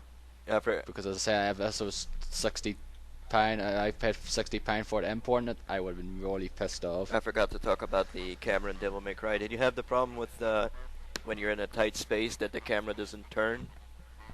Like it gets stuck. You try to turn the camera around and it gets stuck somewhere. Did you have the problem with that? I don't really remember having a huge problem with the camera in Devil May Cry. That's probably my biggest problem with the game. Like when you're in a tight spot somewhere, like sometimes you're just corridor crawling somewhere, and you try to turn the camera around and the camera just gets stuck. It's just stuck there, and you have to touch your controller again, and then it goes. I don't know why it does that. Yeah, that was kind of the problem I have with Mardigirian. So sometimes the camera was just basically it was like zoomed up on you, or was like in a weird position though, and just couldn't get out of it though, and therefore I just got my ass handed to me. Okay, then. yeah, that happens too in Devil May Cry. Yeah, but yeah, I'm actually honestly I'm quite disappointed with this game. I actually thought I was gonna at least like it more than I do though. It's a decent enough game though, but I wouldn't really recommend picking it up. I know a few people out there really liked it though, but it's not great in my opinion. Yeah. Just don't play the single player. Like if you want to try online and try to get really good at it, go be my guest, but don't play single player because you're just gonna get bored with it very easily. Get destroyed like Ryan Davis did. I've also been playing. I got rented PlayStation All Stars Battle Royale on PS3, and somehow I put the disc in, and there's a section on the PS3. It basically says disc benefits. I checked it out, and I was like, oh, there you go, get the PS Vita version, and I got the PS Vita version for free without having to buy the game. That's great. Wow. And there's no code you had to put in or anything? No, there's no code. All you have to do, because I don't actually think anyone picked this up, because I think it was basically if you use this disc to access this there, I don't think you can use it again. And I think I don't think anyone actually got this disc out because I tried it out, I had no problems whatsoever. So I downloaded the Vita version and played it. And I think the problem is no one has a Vita except for you, Darren. So Yeah. that's the issue. Exactly. There you go. No one picked the no one got the PlayStation All Stars Battle Royale game on the PS3 from this place I get it from. Therefore, I didn't use that their Vita thing anyway. So, it's all right. It's basically it's what it is. It's a Super Smash Brothers, pretty much. I've been just trying to go through all the arcade mode with all the characters though, and I've done like 3 of them already. I've done 3 or 4 on the Vita and just played it once on the PS3. I'm probably just gonna return the PS3 and just play it on the Vita because it is pretty much the same game. The thing is, I don't like the fact is the only way you can get points in this game is basically use your super attacks. That's all you do. You can't like hit them up with enough damage and just whack them off like you do in Smash Brothers. I don't like that now. Some of the characters, like why are they in this game? Like it's just don't get whatsoever. Like Big Daddy. Like there's one character why is not in this game? Crash Bandicoot. He's like one of the first Sony mascots, yet he's not in this game. Is Spyro even in there? No. Hmm. They have Jack, they have Nathan Drake, both Naughty Dog games, yet they didn't have Crash Bandicoot. And what's funny is they have Big Daddy, right? They have Big Daddy, which I don't get. They have like Colonel Raddick from Killzone 2. They've like who else? They have like the silly characters. Well, Killzone Like is Sony exclusive, but Big Daddy is not. Yeah, Big Daddy. Like they've Dante, the new Dante, the writing as well. Like they should have had like maybe Solid Snake though, but then again, like he was in Super Smash Brothers Brawl, but they could have had Snake in there instead of maybe Raiden. Yeah. But just because these are upcoming games that are on the PS3, they probably just said, "Oh, I'll just put them in there anyway." And they're like the final boss battle is pretty much against that Polygon Man, which is one of these first like PS1 tech demo things or something. Okay. And all you basically do is you don't really properly fight him like you do with Master Hand and Super Smash Brothers. You basically fight these like color like metal kind of themed like enemies of those like the different characters. You kill them, and then he basically comes down. You hit him a few, then more calm. Kill them, comes down again, hit him a few. That's basically it. Very, very boring. It's an alright game. I tried online, see if I can get anyone. There's no one playing this game. I think this community in this game is pretty much That's dead. surprising. Well, I think the problem with the game, altogether, is that Nintendo has so many characters, and in a game like this, that's basically the essential feature that makes the game is, the variety of characters that you have to play as. And while Sony has some great defining characters in gaming, they don't have as many as Nintendo, and they never will. And, that's just, it's too bad, but, I mean, Nintendo just has so many good characters. Yeah, exactly. That's it. Like, there's just such a established history with Nintendo, and there's a lot of more characters. Like, there's a bunch of characters in here, like Big Daddy, like Nariko from Heavenly Sword, like, just really weird. Like, there's a few, like, I guess, definitely. Nathan Drake, yes. Jack, yes. Ratchet, yes. Kratos, yes, definitely. Like, some of those game ones are definitely because they're very, established franchises on the Sony platform. But there's just other ones that just don't make any sense whatsoever. Yeah, they basically had to just throw those in for filler, basically. Yeah. I'm gonna try to look it up here though anyway, but it's an alright game though. They should. I wouldn't have paid for it. I wouldn't have bought it anyway outright. They should have put a car from Gran Turismo in there. Yes. There wasn't there like a car, I think it was in Fighters Mega Mix or something, yeah. where you can actually fight as a car on the Sega Saturn, so it is. Well, they should have had one of the stages as one of the tracks from Gran Turismo, like they do in F-Zero for Super Smash Brothers. Yeah. Just have the cars, like, running at you or racing towards you. That'd be fun. Okay, here's the oh yeah, there's two Coles.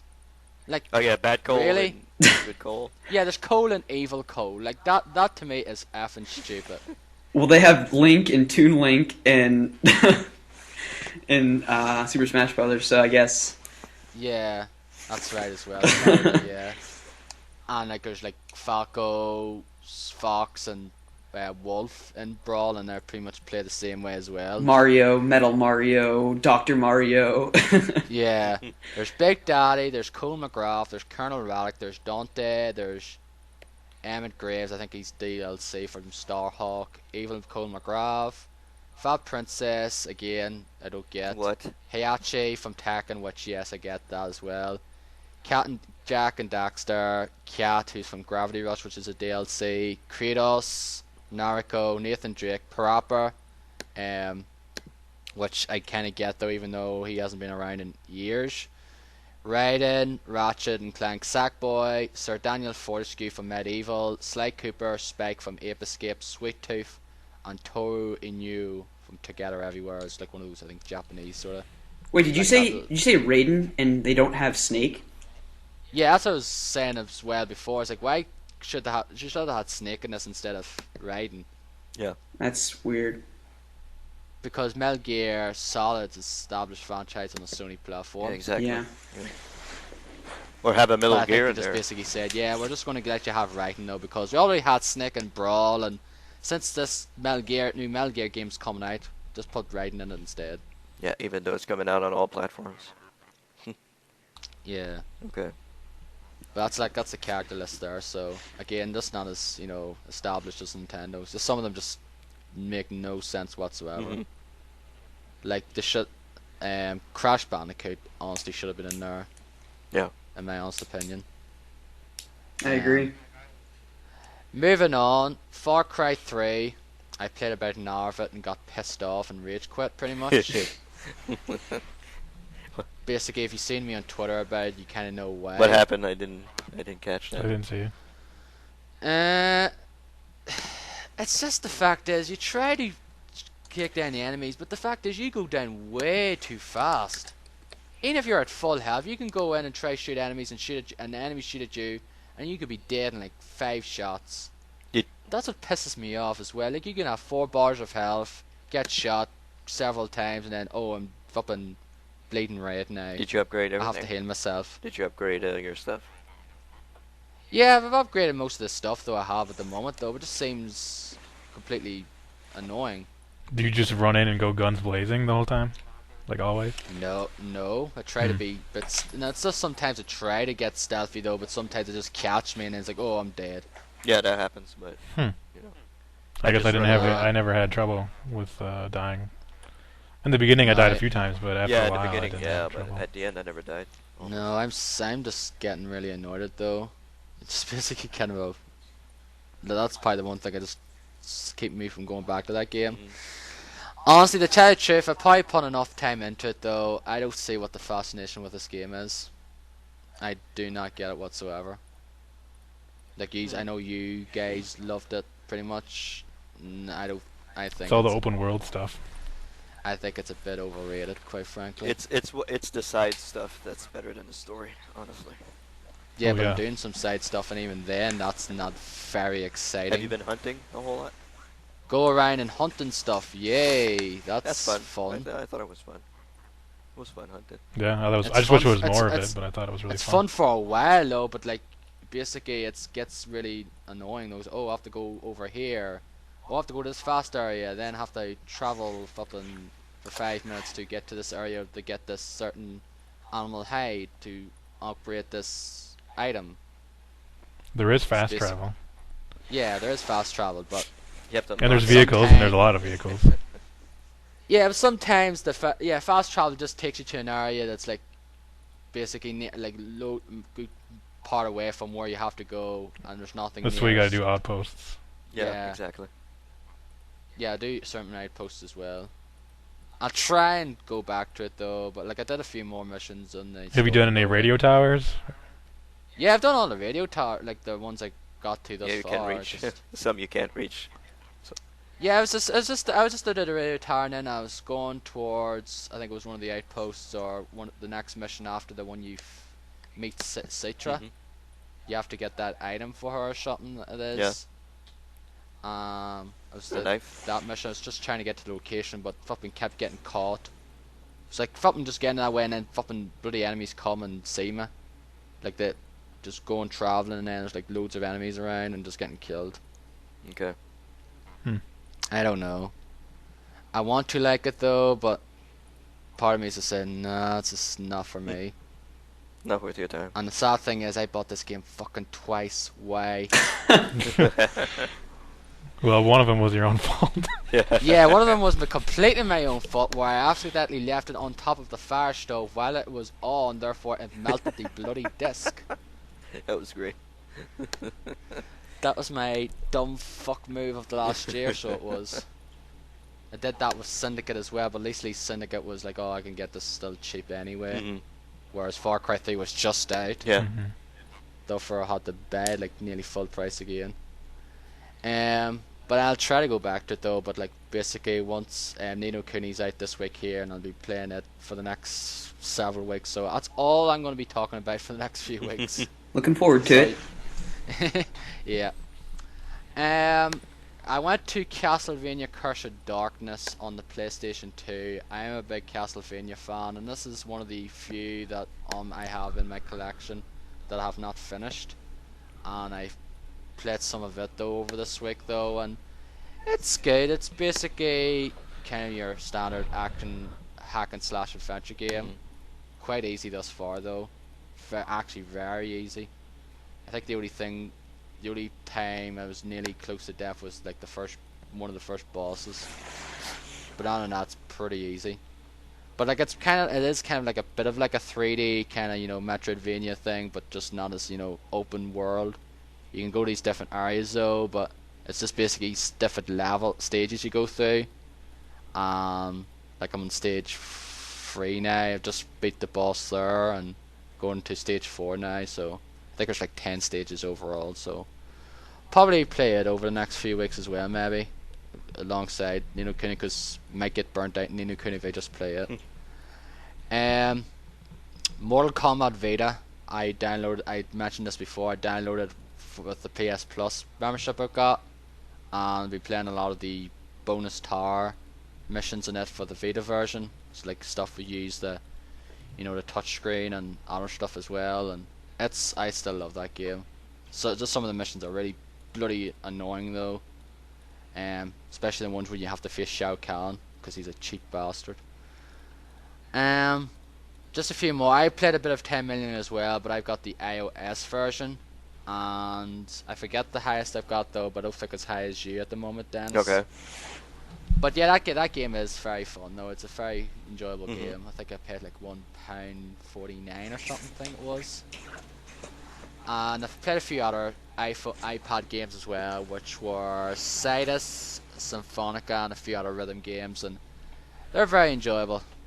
The Cytus is this one it's like these kind of really Japanese, like trance, like dance and all that there, but it's like they're very catchy songs. So, and you basically just use your fingers to like touch the things on the screen, or you have to like hold it and then like swipe it or whatever, and hold it in to build up this like meter and then let go once it's at the top and things like that.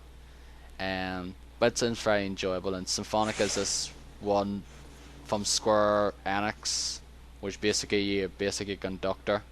You do these little things as well. Just basically, it looks like the thing comes along, the wee little scrolls along. It kind of looks a bit similar to the system that's in Theater Rhythm. So I'm sure this is probably that might have been done by the same people. I don't know, but it's a pretty good game.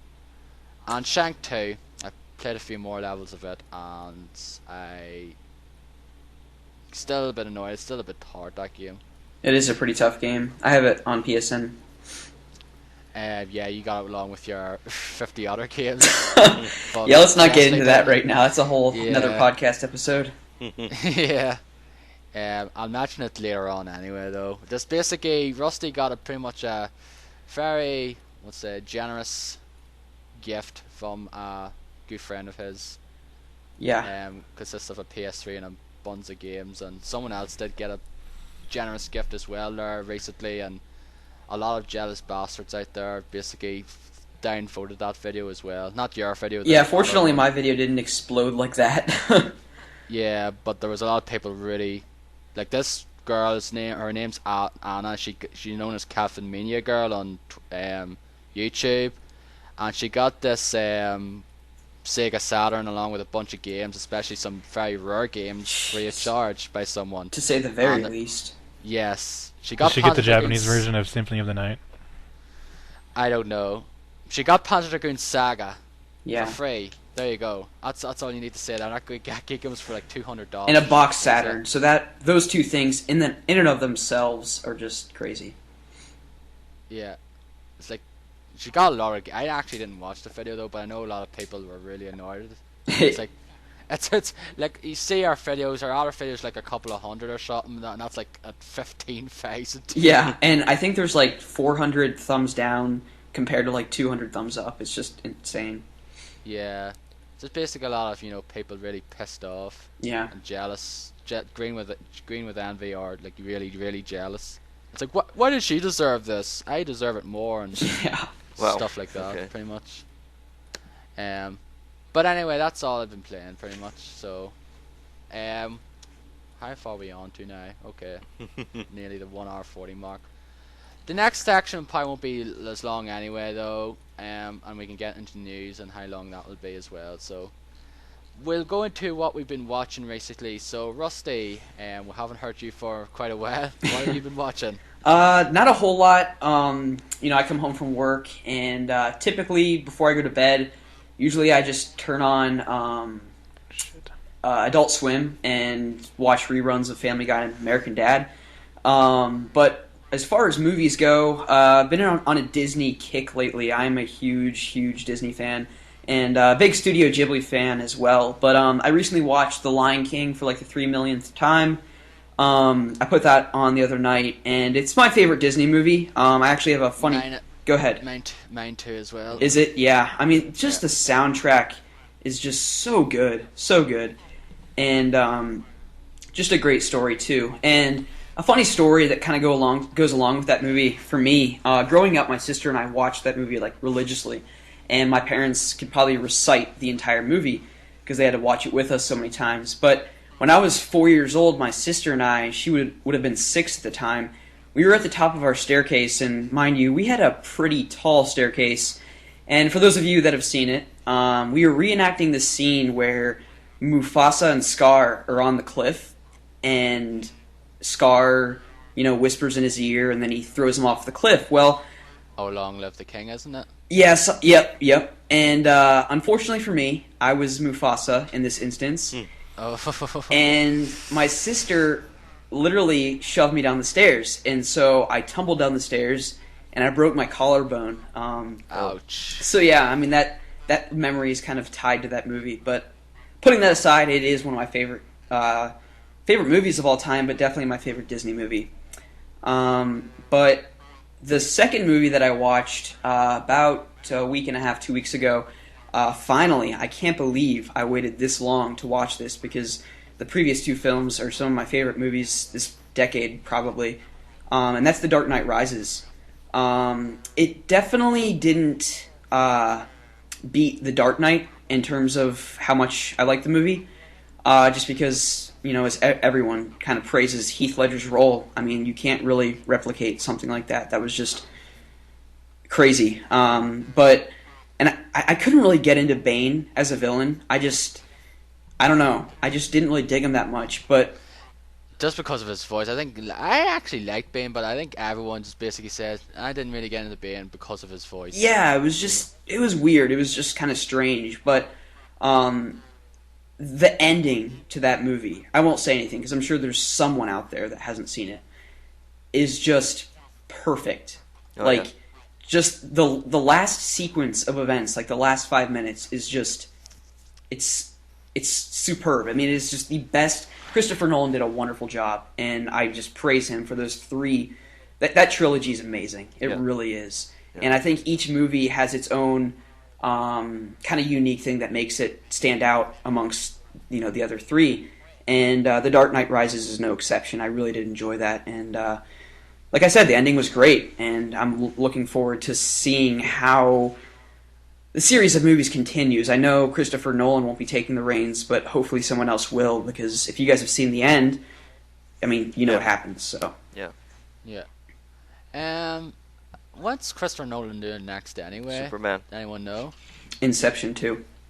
Is he doing Inception too? Really? No, I'm just kidding. I have no idea. Good. That's the one-off film, in my opinion. Yeah, don't I there'd think be it's a sequel one-off, for it, 'cause yeah. it'd be nowhere near as good as the first. He's not Oh doing yeah, you it. can't mess with that movie. I mean, you just have to leave it as is. Even though I would No, no. really like to see a sequel, I don't think he should mess with the sequel to that. Yeah, I don't think so either. That was such a great movie. Oh yeah, it's one of my favorite of all time. So, yeah. Yeah. Yeah, I've got the Blu-ray of it. It's one of the few Blu-rays I have for so it is Inception. But Dark Knight Rises, you were talking about the ending, the final 5 minutes. When the movie ended, I went to see it in a theater. When the movie ended, everybody got up and clapped in the theater. Standing ovation. Yeah, I think I clapped in my own apartment, and Yeah. it was just so good. It was so good. Yeah, it's really the ending is just phenomenal. It is really great. I still have to get it actually, though I haven't seen it since saw it in the cinema. And I also have to praise Anne Hathaway for Catwoman. I wasn't expecting that role to be so well done, and I really, really enjoyed it. Yeah, she did a good job. She did a really good job. A million times better than Halle Berry's portrayal of Catwoman. What are you talking about? That was so good. I've never seen that film though, but I man. heard it's It's really, really terrible. bad. And what's Yeah. even Actually, worse I've is the video seen some game. of it though. It's really horrible. Yeah, there's a video game as well. That's right. That's supposed to be really bad as well. Yeah, the video game was terrible. I remember renting that back in the day at Hollywood Video. Oh gosh. Yeah, we got a couple of hero movies coming out this year too. So. should be- Yeah, Man of Yeah, I Steel. think- Man of Steel's gonna be good, I think. Oh yeah. Iron Man 3's out this year as well, Yep. isn't it? Yep. Yeah. Is Thor 2 yeah. coming out too? I think maybe Which one? Thor 2 Next It's- year probably. I think. next year. Yeah. Okay. Yeah, They're trying to and separate. Captain America as well, probably, and then Avengers 2 perhaps in 2015 or 2016 perhaps. I don't know. Yeah, alongside Star Wars 7. Yep. Yeah, Yeah. which will be very interesting to hear. Oh. See what it's going to be about. Yeah. Yep. A lot of people will probably it's like, yeah. I think a lot of people have gone away from Star Wars now, since the fact is it's George Lucas ruined it for them with the prequel trilogy, Yeah. which I could see why though. I don't really think too much of the first two, but I liked Revenge of the Sith. I'll defend that movie. Yeah, what? Don't think it's as bad as some people say it is. I thought it was good. Revenge of the Sith. Yeah, I think. I thought it was good. If it was a silent film, I think it'd be much better. Yeah. He's not the greatest with the dialogue now, is he? No.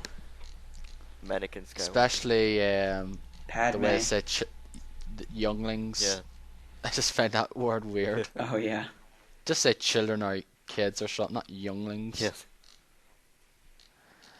So, Derek, what have you been watching? Well, I'll start off with a movie that Dennis didn't like, Men in Black 3. Rented that from Redbox. Yeah. I enjoyed it. I thought it was pretty good. Really?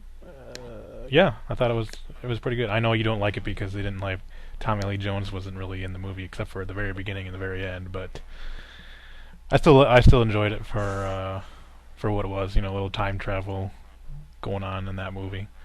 And you kind of get the origin story of Okay. Jay's character and as well in the Yeah. end, which is pretty cool. I like that. Yeah, I guess I wish there Go was ahead. a little bit more like aliens and stuff because there wasn't as much. Yep.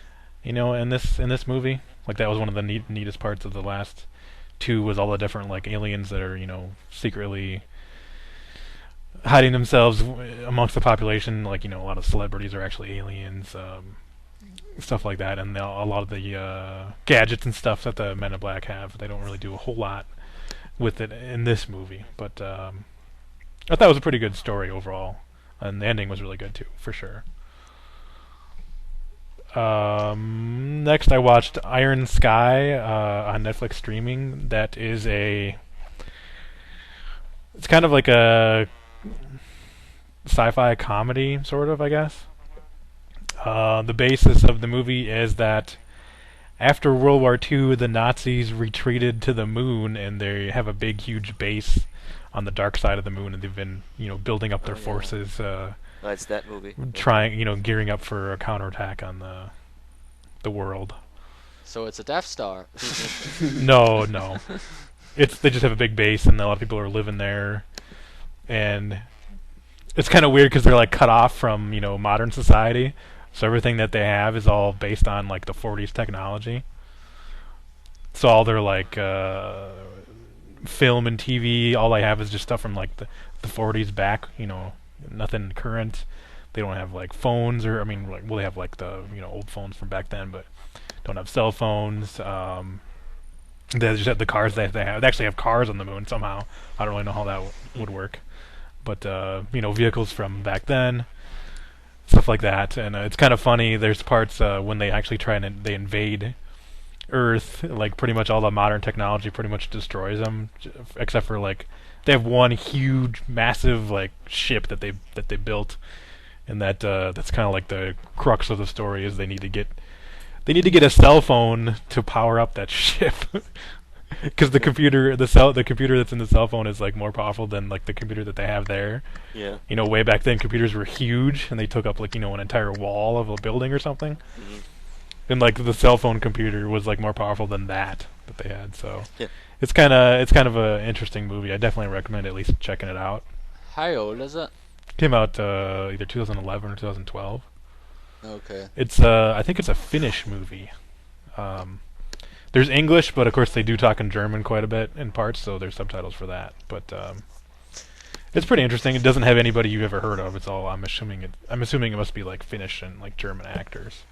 Yeah. So it's pretty interesting. I would recommend it that you check it out. And then finally I watched Looper, which is I know a lot of people's favorite movie, or it seems to be. A lot of people were talking about it and like how good it was late last year. Mm-hmm. It's another time travel movie. I don't know. I guess I don't know how much I can say about it without spoiling any key elements from the movie. Yeah, it's kind of hard. There's a whole lot of stuff you can't really say a whole lot without spoiling it. Yeah. Not really, no. The trailer kind of gives away one of the key facts anyway, though, doesn't it? I don't know. I don't even remember the trailer. That, I don't even know if I saw the trailer. I just heard people talking about it on Twitter. Yeah, I seen a trailer off it when I went to see... What the fuck did I see? I think it was The Dark Knight Rises. Mm-hmm. I seen a trailer for it. Or it might have been Ted, actually. And it actually looked very good, interesting, and I wanted to see it, but unfortunately, once again, I tend to do that with some films. Like, I'm going to go see this in the cinema and then never end up doing so. I guess I could say, like, maybe the basic concept of the movie, of the term, like, looper. So the main character is Joseph Gordon-Levitt. Although he doesn't look exactly like him, he's got some makeup on to make him look like somebody else, like a younger version of somebody else. Yeah, that's the thing as well. When I seen the trailer and I'd say Joseph Gordon-Levitt, really? Doesn't look like him. Yeah, it does and it doesn't. It's kind of weird. Yeah. So he's a looper, and he's working for kind of like the mob, and like in the future, they invented time travel, but it's illegal, and the only people that have access to it is the mob. So, and what they do is, instead of, killing a body like they would nowadays, where, dump them in a river or burn them or whatever, they, to call a hit on somebody, they put them in this time machine and send them back in time, and then they have these people called loopers that will kill the guy. Like, they go to a certain spot at a certain time, and they have to be there at the exact time, and then, like, this dude, like, just shows up out of nowhere, like, boom, and then they just shoot their gun, like, they have it all ready to go, and they just pull the trigger and they kill him. Mm-hmm. And then what he does is he takes the body, he has, like, this, access to this, I don't know what it is, some big industrial building, and he just, like, throws him down, like an incinerator, and it just burns the body, and, like, there's no evidence. Yeah. So that's the basic concept. What kind of is going on is there's some other loopers, and what's happening is in the future they're doing what they call closing the loop, and what they're doing is sending the future versions of the past loopers into the past, and you, like, end up killing yourself. So you're killing the future version of yourself. Mm-hmm. So, like, there's some stuff that goes on with that, and that kind of becomes the key element of the movie. You can probably try and kind of figure it out from what I've said, mm-hmm. and from if you've seen the trailer, you can probably figure it out too. But it's a pretty good movie. It's a really interesting concept. Joseph Gordon-Levitt does a really good job as usual. He seems to be a kind of like up and coming actor. He seems to be in just about everything these days, and he's really good at what he does. Yep. That said, I don't know if I could ever watch it again. Like, I did really enjoy it, but I don't know if I'd ever watch it again, just because I know exactly what happens. Yeah, I don't think you can watch it twice. It's not like, movies in the past were like, Total Recall or like Fifth Element. Like, you could watch those like over and over again just because they're so, fun to watch. This is kind of like I don't know, it's a little more serious. And once you kind of know what's going on, it's kind of like, it doesn't really have the same effect. But I would definitely recommend that you, at least rent it. I think it's out tomorrow, or it's already out now here as well. I think so. It is. It probably is, yeah. Super. I think it came out on video here within the last couple weeks. Yeah, I think I want to see it anyway, and I still have to see Django Unchained as well. Django. Well, that's an awesome movie, and that's a movie I could watch over and over again. Yeah. Yeah. I haven't seen it But yet. yeah, Looper, I would definitely recommend checking it out. Yeah. Yeah, I might go see Django this week actually. It's Django. Django, not The Django. D, the D is silent. Yeah. Silly me. So that's pretty much what I've been watching. Dennis hasn't been watching much except for one sport. Yeah, I haven't seen any movie or anything this week. I've only been watching hockey. So started back up last Saturday, and I've watched the Canadians having a pretty good start to their season. So let's hope it keeps going. That's pretty much what I've been watching. So that's it for me. Your turn, Darren. But you'll be watching Royal Rumble tonight, Yeah. now, and you'll hear our thoughts on it next week, Yeah. now. So watch that tonight. On how crap it was and who wins. Actually, just before, who do you predict's going to win that tonight? Okay, my prediction is that because there will be The Rock versus CM Punk for the WWE Championship, like The Rock came back and he's gonna fight CM Punk. I'm predicting that The Rock will lose. Well, either The Rock will lose or he will win, and the loser from that match will appear in the Royal Rumble and win the Royal Rumble. Either it's The Okay. Rock or CM Punk. So I'm predicting it'll be Dolph Ziggler. I would love for him to win, but I'm pretty sure he won't because he already has the Money in the Bank. So That's right. Yeah, I forgot about that. so. Yeah. So that's me out of the thing. Yeah. And no, I don't think it'll be Hulk Hogan, Derek. He's not there anymore. Yeah, because he's in TNA still, isn't he? Yeah, I think he is. Unless Kurt Angle comes back tonight and wins, that would be cool. Don't Yeah. think it'll happen. So anyway, yeah. On to me now. I've still been watching Royal Rumble pay-per-views, the old ones from the From the 2000s, past. pretty much. So I'll just leave it at there.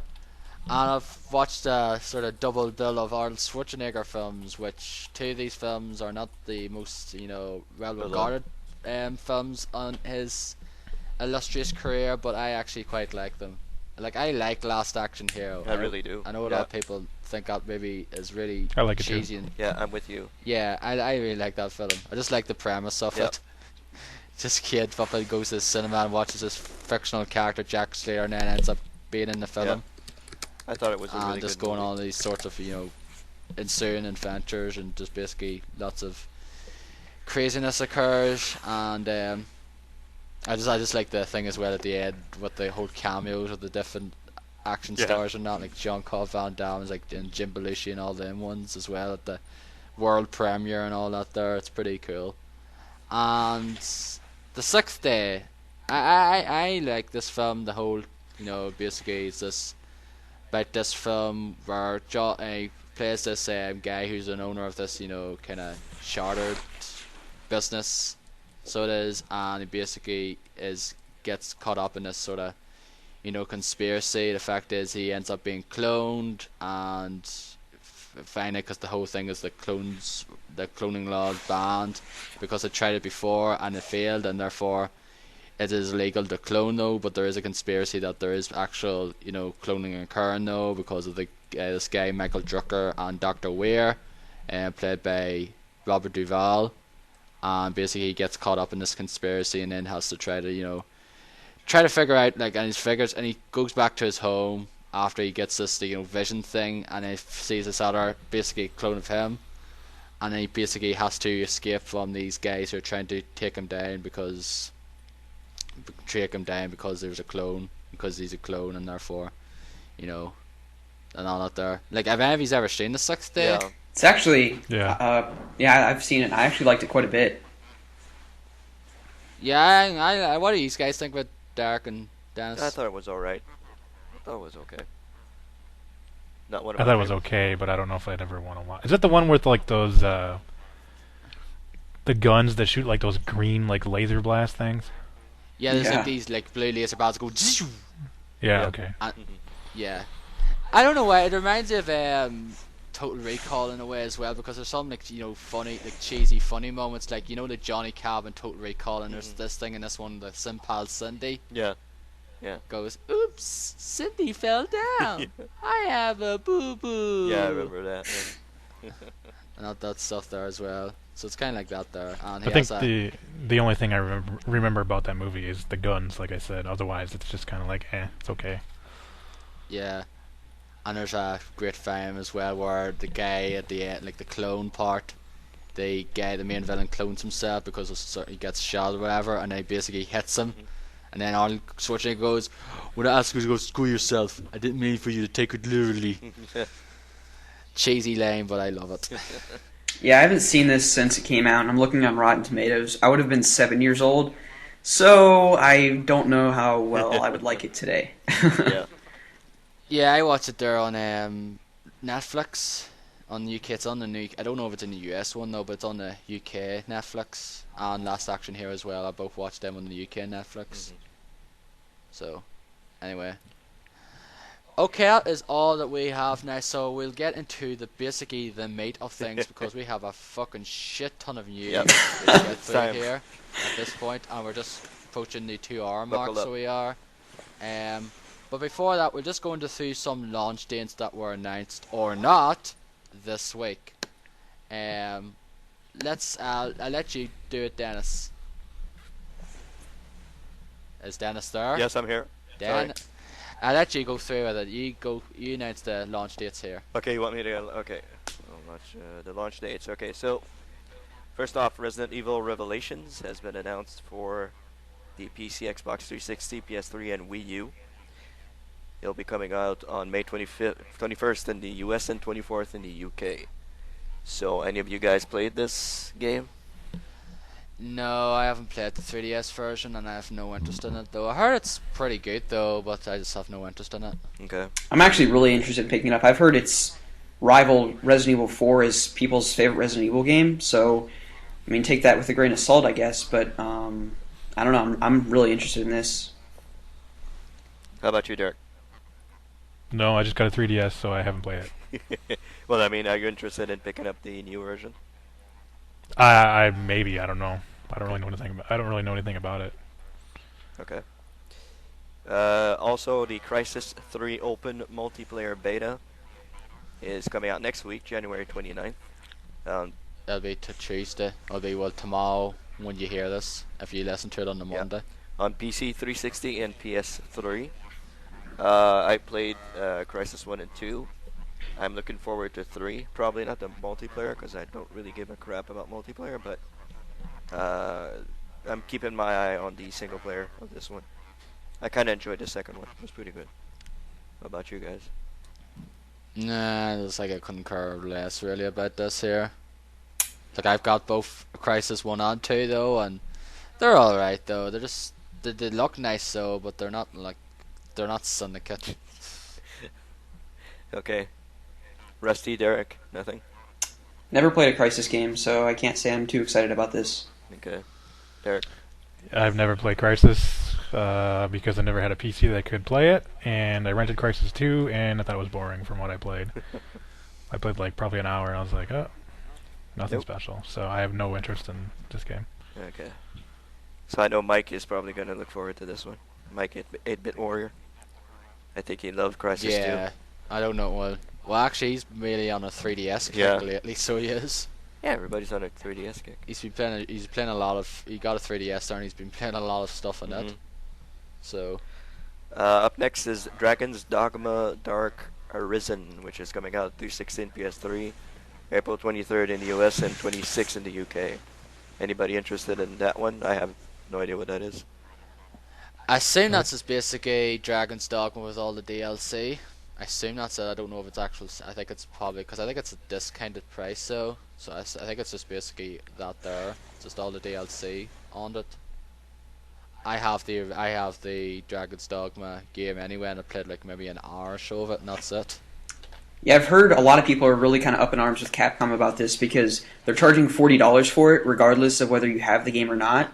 So, like, if you buy the game and choose to download it on your 360, and because the game comes with the original Dragon's Dogma game, so if you already bought the game for $60, you're going to be paying $40 additional dollars to just get the DLC plus the original copy of the game. I don't think you can buy the DLC separately, but I could be wrong. Yeah, it's probably for people who haven't really picked it up yet then anyway, though. Yeah. At a discounted price, because I think that was the thing with Super Street Fighter 4. When it came out, I think it was like £30 when it came out rather than like the £40. Yeah. So Capcom tends to annoy fans pretty much a lot nowadays, especially with Devil May Cry and the like. Continue on, Dennis. Yes, the Wii U Virtual Console will be coming out on the Wii U, spring 2013, and Derek seems to be excited about the balloon fight. Sarcastically. No, yeah, exactly. Yeah, I know. So I don't have a Wii U. What about you guys? Derek doesn't have one. So. I really couldn't care less. So because the fact is, I honestly think that Nintendo did a really poor job with the Virtual Console overall. Because there's a lot more games that they could.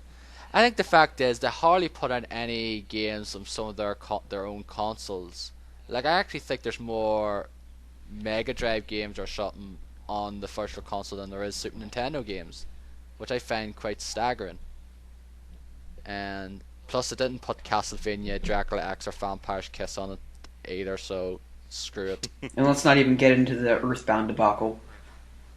Yeah, but of course, yeah, they should. I think it's actually Mother 2's coming out in Japan there. So Yeah, for the anniversary, I heard about that. Yeah, that sucks. I actually have the Mother 2 cartridge, so I do, and the manual. Very nice. But yeah, just because I can maybe play it on a ROM or something though, because I'm not spending £150 or whatever for Earthbound. Yeah, it's ridiculous. The only thing that would be cool though is basically playing these stuff on the gamepad though. Yeah. That's the only redeeming feature. But the thing is, you do still have to pay a certain price if you already own the game. But it's not that much anyway though. So I think it's like 99p or something here. So it's not that disastrous. What the hell's this next game now, Dennis? I don't know. Neither do I. I didn't know if you I've guys... never heard of it. Yeah, okay. Well, I just mentioned it. Age of Wushu. It's coming out for the PC in spring 2013. Apparently, it's a... What is it, an MMO or something? Yeah, it's an MMO. It's a popular MMO. I think in Japan. In Korea? Or something. Or Korea or something. But yeah, it's supposed to be coming out here in the spring, so I just put that down. One thing that I am interested in is Assassin's Creed 3 Tyranny of George Washington, which is coming out on PC, 360, and PS3 on February 19th. I'm interested in this because it looks, compared to other Assassin's Creed DLC, this actually looks interesting because it's like a twisted future. Like George Washington becomes tyrannical, and instead of the good guy that he is, he becomes like a tyrant. And I'm interested in seeing what it'll be all about. So, any of you guys picking it up? I don't know though. I'll probably just wait till it goes down in price though, because I just sort of had my fill with playing the main game of Assassin's Creed 3. Like I thought it was it was okay though, but I don't know what this whole DLC is gonna be like now. I like it to be good though, but SC3 wasn't necessarily brilliant though. Okay. Derek, I think you have it. I don't think I will. No. I actually haven't played Assassin's Creed 3 yet. I haven't even gotten it. So, I really would like to, and this DLC sounds really interesting, but yeah, no, I won't be getting it day one, that's for sure. I'll just wait in the price drop if whenever you come around to getting Assassin's Creed 3. Yeah. Have you played any of all the other Assassin's Creed 3? The only one that I haven't played is Brotherhood. I've played 1, 2, Revelations, and I believe that's it. I haven't gotten into the handheld games, but I mean, I really, really like the series. I thought the first one was a bit repetitive, but it was still really kind of revolutionary for the time. And then 2 just was phenomenal, and Revelations was kind of, I don't know, I was kind of meh about that one, but I've heard Brotherhood is very similar to 2, so I'd like to get that first and then play 3. Yeah, 2 and Brotherhood are the best ones. Yeah, agreed. In my honest Yeah, opinion. I agree with that. So, you should just definitely play Brotherhood. Yeah. And last but not least,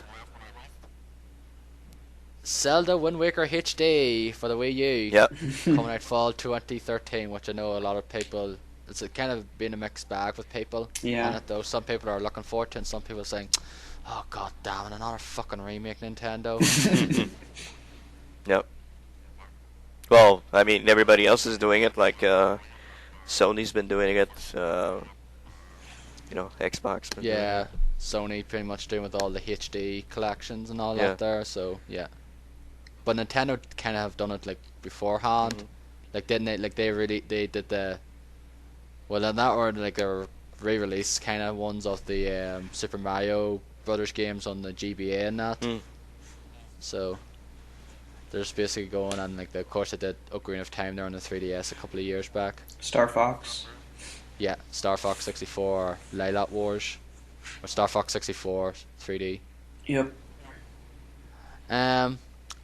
So anyway, we'll now get into the news and basically start off with sort of one of the bigger news of the week is the fact is that THQ has been dissolved. So I'll let Derek go ahead with this one because I have to go and ring my taxi.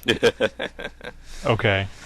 So, as we've talked in the past on the podcast, that THQ filed for bankruptcy, and I think it was on Monday. Monday this week they had their auction, where they were auctioning off their assets to pay off their creditors. So they were auctioning off like their studios and their IPs as well. And so we have the results of the auction. And I guess I'll just go through the different IPs that were sold off and who bought them. Yep. First up, we have Sega that purchased Relic for $26.6 million. That's probably, I think that was the highest bid on any franchise in here. ZeniMax was a backup bidder at $26.3 million, so they just missed out on that IP. Koch Media or Coach Media. They're the company that owns Deep Silver, who's done Dead Island. They bid on Volition and Metro franchise. $22.3 million for Volition and $5.9 million for the Metro franchise. Volition obviously did Saints Row and Red Faction. Crytek put a bid in and purchased Homefront franchise for $500,000. I don't know why anybody would want that, but Especially, I have a few things to say about this in a few No moments. backup anyway. bidder. So Take-Two purchased Evolve for $10.9 million, and I believe that's a new franchise that's been developed. And they outbid the developer of the game, Turtle Rock, who bid on it.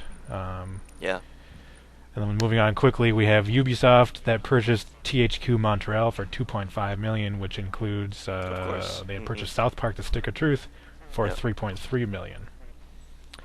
And the one stickler here is that nobody bid on Vigil, who is the company that developed Darksiders games. Yes, which I'm very upset with, though. Especially the fact that someone actually bid on Homefront, and yet no one picked up Vigil games. No kidding.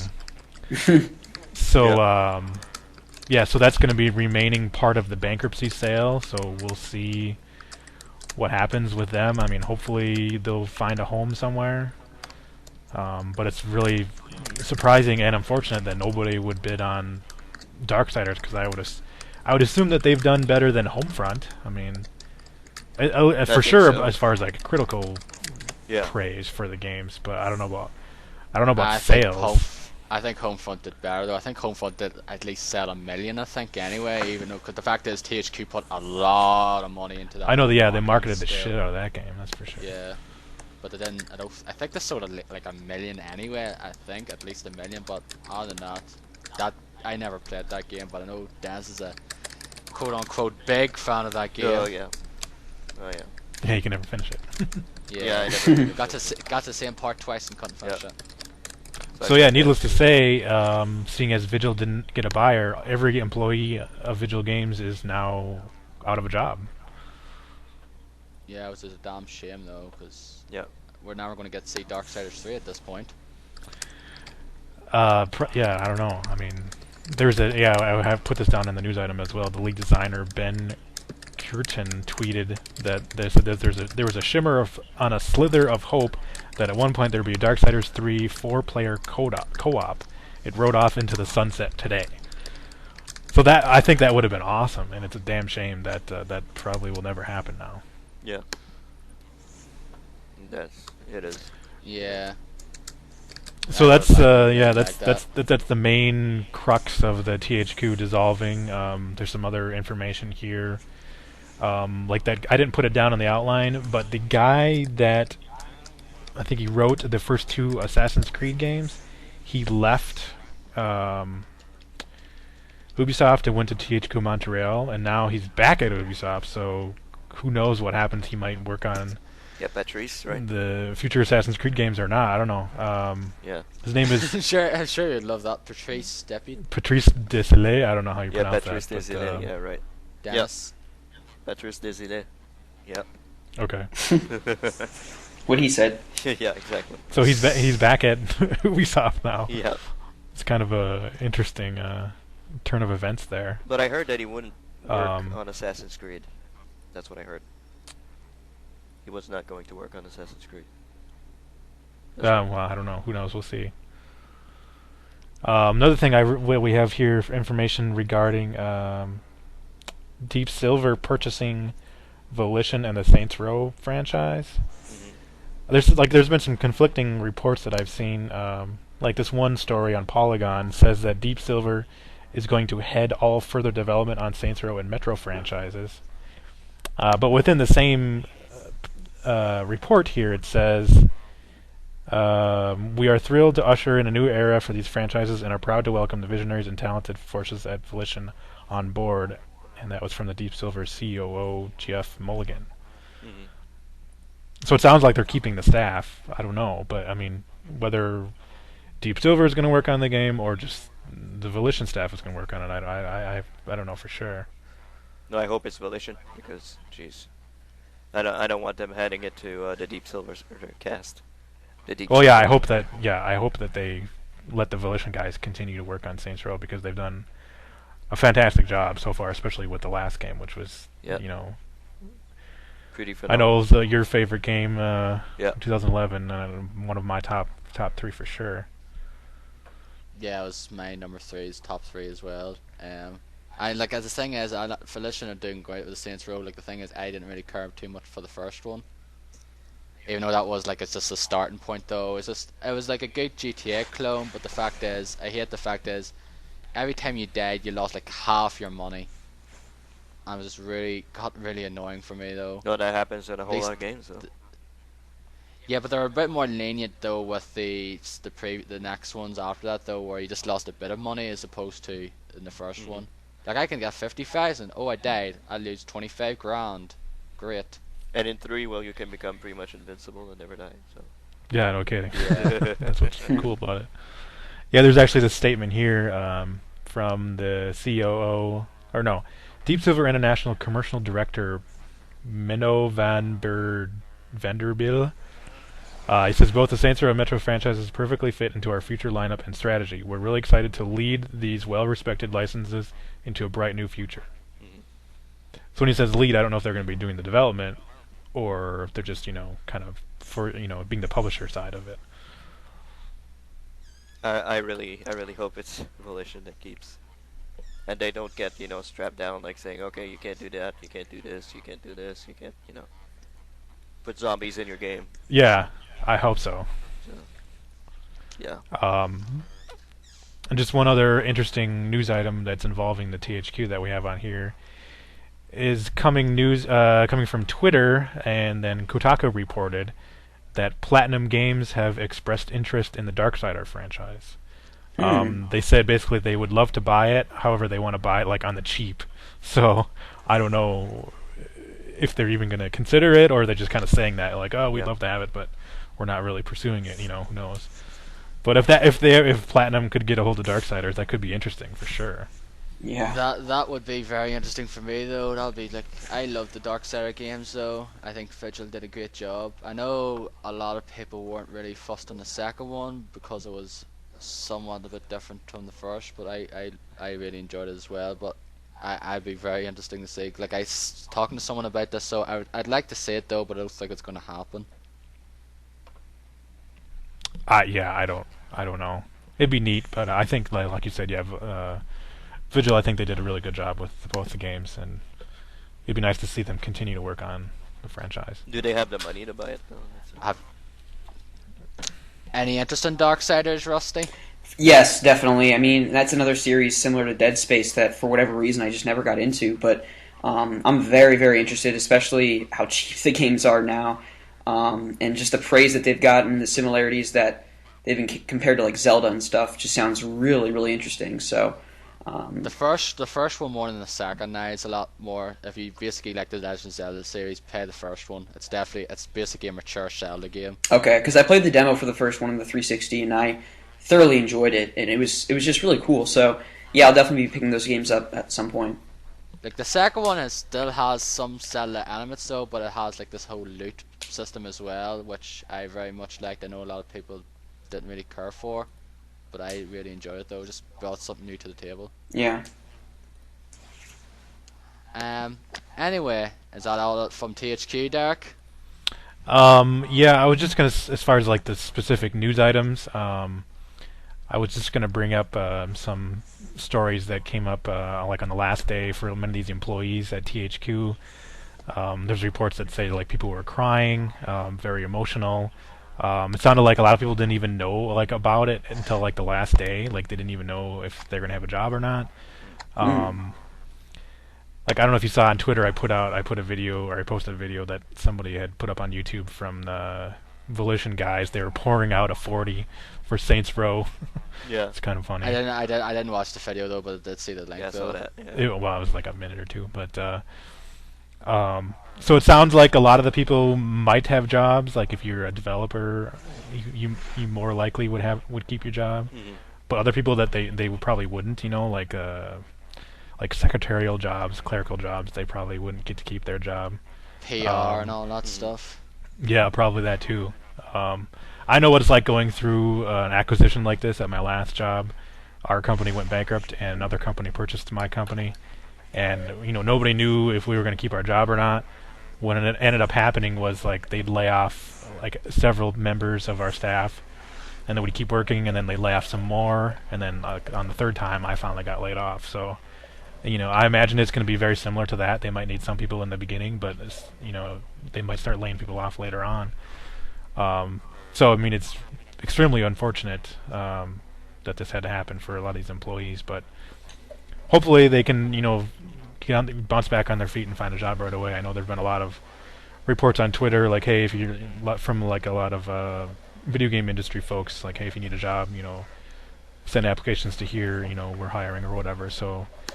It seems like a community has come together helping these people out and finding new jobs. So hopefully everybody ends up on their feet in a new job or keeps their old job Yeah, that's within a matter of weeks. So you guys want anything you want to comment about it?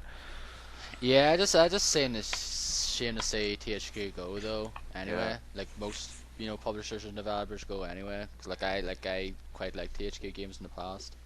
Like on Jam Bomb this week, they actually played 50 Cent Blood in the Sand. Yeah, I completely forgot about that one. Which me and Des were actually quite big fans of. We actually played through that game several times and got all 1,000 points on it. That's a fantastic game.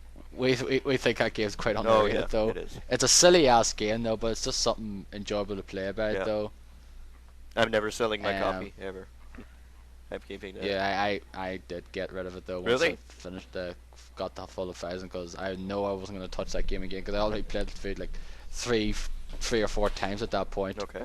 Getting all the collectibles, and I think there's collectibles and I have to get like certain high scores to get the gold medal and all that there. But yeah, it's just a shame to go. Like I say, like I'm really just annoyed that no one got Vigil overall, and hopefully someone does get them. Because I'd just like to see a continuation now. But it's basically at this point it's just gonna go on the way of Shenmue 3. So we'll never see a third of a franchise of not a franchise that I like. Yeah. So what do you think, Dennis and Rusty? Well, I just think it's a shame because like it seems like in today, like the video game industry, you either have these companies that are putting out these AAA blockbuster games like Call of Duty, or you have these little indie developers putting out games like Retro City Rampage. There's no in between. Like there's no room for like middlemen guys. I mean, it's either a game is incredibly successful, or if it's middle of the line, then these developers and publishers are closing down. I mean, I was just like almost heartbroken when Pandemic closed because we're not going to Star Wars Battlefront 3 isn't going to see the light of day. Yeah. And I loved games like Lord of the Rings Conquest and the Battlefront games and just a lot of the other games that Pandemic put out. Like I know a lot of people are big fans of the Mercenary games, and it's a shame that all these developers are closing, and I think it's going to become kind of a trend, in these next few years, especially with the next gen consoles coming. A lot of these smaller developers aren't going to be able to afford to put out these games and put in the money and time and effort to make some of these games that these consoles are going to need, and it's really a shame. Yeah, I agree with that though. Yeah. I wasn't a big fan of Lord of the Rings Conquest. Yeah, not many people were. I'm a Lord of the I- Rings fanboy, so I love Lord of the Rings as well. I was very much looking forward to that game though, but I just don't know, just something about it. To me, it was just because I was like, oh, this is great, Lord of the Rings, but like in Battlefront style, and I was just felt it was a bit broken in cases. So it was. It definitely was not the most polished game. but it was all right. It just wasn't like horrible though. But Yeah. I just wasn't a big fan of it though. Yeah, But definitely. yeah, yeah, but I actually agree with the fact is if it's basically it was a trend sort of got it into kickstart last year though with the whole 38 Studios debacle, and it kind of steamrolled in though with various other studios closing, like Sony Liverpool, the makers of Wipeout, and various other ones, and it seems to just keep going and going, and it is going to be like you said, it is going to be a bit of a trend in over the next few years though because of the hard times. Yeah. Because it's not cheap to make games. No, definitely not.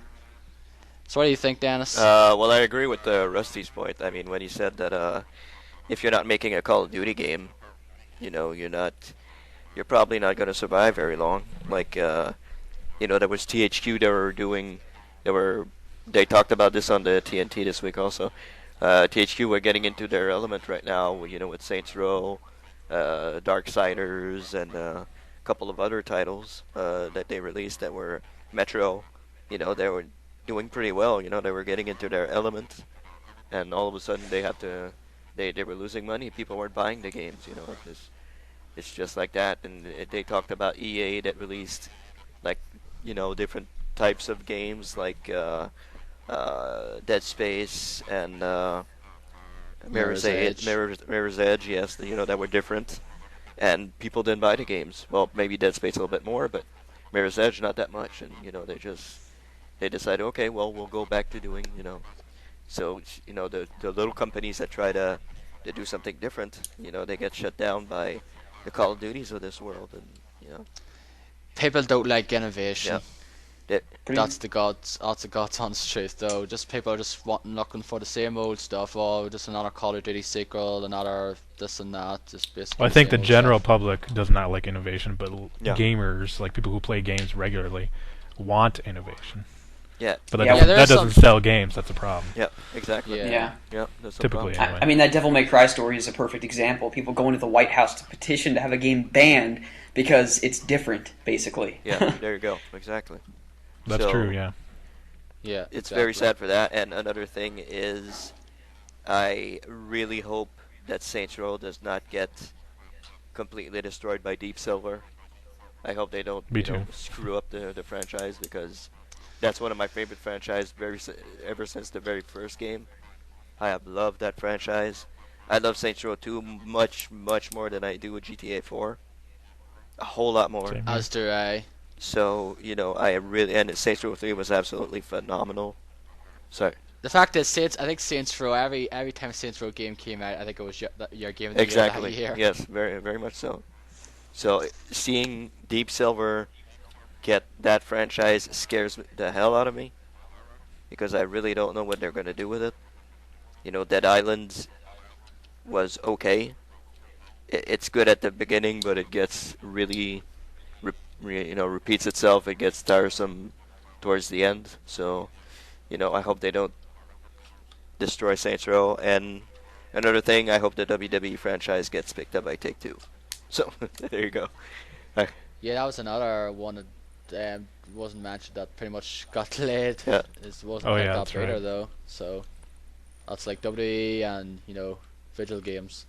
Yeah, but there were rumors about The Take-Two. license, yeah. Yeah. Yeah. Take-Two picking up WWE, so that would be interesting. And I would love to see a WWE All-Stars too. So there you go. Yeah. But that didn't really do so well, and that studio closed down. Sadly, yeah. I think last year. I think it was THQ San Diego who made Yeah, that game. Sadly, Damn shame. that game was awesome. So. Yeah, it was very good. I just want to Yeah. say that if you want to see all the details of all the auctions and everything, just go to GameStop, Kotaku, Joystick, Destructoid. Like everybody's reporting on it, so Yeah, pretty much. take a look at all the details there. Yep. I mean, if you're really interested. Mhm. Yeah. Anyway, moving on here. Unfortunately, I'm gonna have to try to move this thing on a bit swiftly though, because I have to go soon. Sorry. Okay. Atari filed for bankruptcy. Yeah. So Dennis, of course, we all know what Atari are famous for. They've made their, quite a few systems in the 70s and 80s, and kind of have gone through some troubled times over the last, several years, and they filed for bankruptcy. Isn't that correct? Yeah. Alongside the THQ debacle this week, we had the Atari debacle. They filed for bankruptcy. The Chapter 11 reorganization. They've been having problems for the past couple of years. I think it's been a while since they've been having problems. And, this week they actually filed for bankruptcy, which is, it's too bad, I mean, Atari, everybody knows Atari, growing up in the late 70s, early 80s, the Atari 2600 and so on and so forth. Everybody knows what that is, so it's sad. It's sad to see one legendary company go, so that's another one. The thing is, like, they've still been around though over the last few years, kind of like publishing stuff and that there for certain games. So, but like they haven't been, well regarded as as a war back in the 80s. So during their sort of heyday. Exactly. So it's too bad. It's too bad to see Atari go. So everybody knows what Atari is. So sad. Yeah. Very sad. What are your guys' thoughts on this? Derek, Rusty? Go ahead, Derek. Yeah, it's unfortunate. I mean, but I can't remember the last time I played an Atari game. Yeah. Yeah, I basically have to just second that. I mean, it is sad, kind of similar to just the trend I was speaking about earlier, but I mean, I don't really have a big history with Atari because, I mean, I wasn't even born when they were having their heyday with consoles, so. Yeah. Yeah, you're still a little sperm. I'm a youngling, as George Lucas would say. Yeah, youngling. Have I played more Atari stuff? I probably would talk more about this though. But like I said, I sort of grew up in the mid 90s. Like I was born in '85, and my era of gaming started with the Nintendo. Yeah, I think all three of you guys never actually. Yeah. I started with NES. However, my first video game experience was Atari 2600 at my cousin's house. Okay. Before I even had a system, we'd go over there and we'd play his Atari and play like Defender and Pitfall and like Asteroids and stuff like that. So, so I did play Atari way back when it was like the cool thing. Yep. I do remember playing an Atari though, but I forget which one it was. So it probably was a 2600 though. But like it's very, very, bleak my memory of that there now. But I do remember playing some sort of Atari console anyway. Next story is Xbox 720 hardware detailed. Yep. So basically, this is not a report or something, is it? It's a rumored to include a 8-core CPU, Blu-ray, a DirectX 11.1 capable GPU, and 8GB of DDR RAM, which... Yep, that sounds probably right though, but since the fact is that we're pretty much getting into the, really stale times now of this console generation because it's gone on longer than, most previous generations, so... It says rumors surrounding its continued around with one website claiming to have access to the machine's specifications in full. According to technical documents acquired by Radio, the console will include the stuff that I already mentioned though. The next Xbox will feature an X64 8-core GPU with a clock of 1.6 GHz. Each CPU thread has its own 32 gigabit L1 instruction cache and 32 kilobit L1 data cache, while both modules of 4 CPU cores has a 2 MB L2 cache, resulting in a total of 4 MB of L2 cache. Yeah, which means... So it looks like it'll probably be a pretty powerful system. Yeah. That's pretty much all we know it's going to be the case anyway. But it's rumors at this point though anyway, so... Any thoughts, gentlemen? It's going to be a powerful console if it's like that, actually. So, yeah. Can't wait to see the real specifics. Should get that information soon, I guess.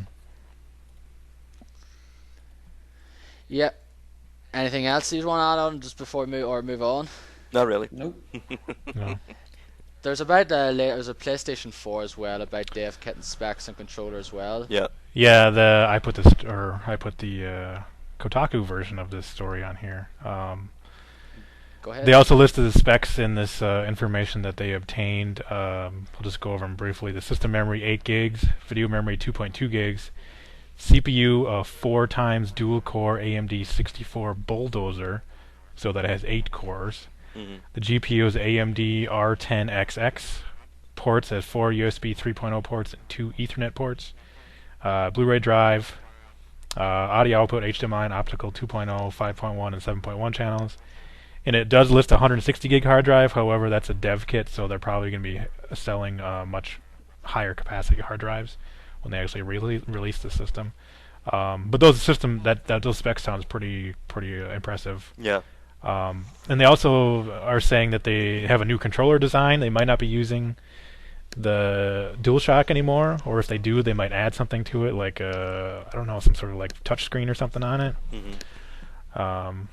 Like here in the current PS4 dev kit, it says the new controller features a touchpad. So who knows? Who knows what that's going to be exactly?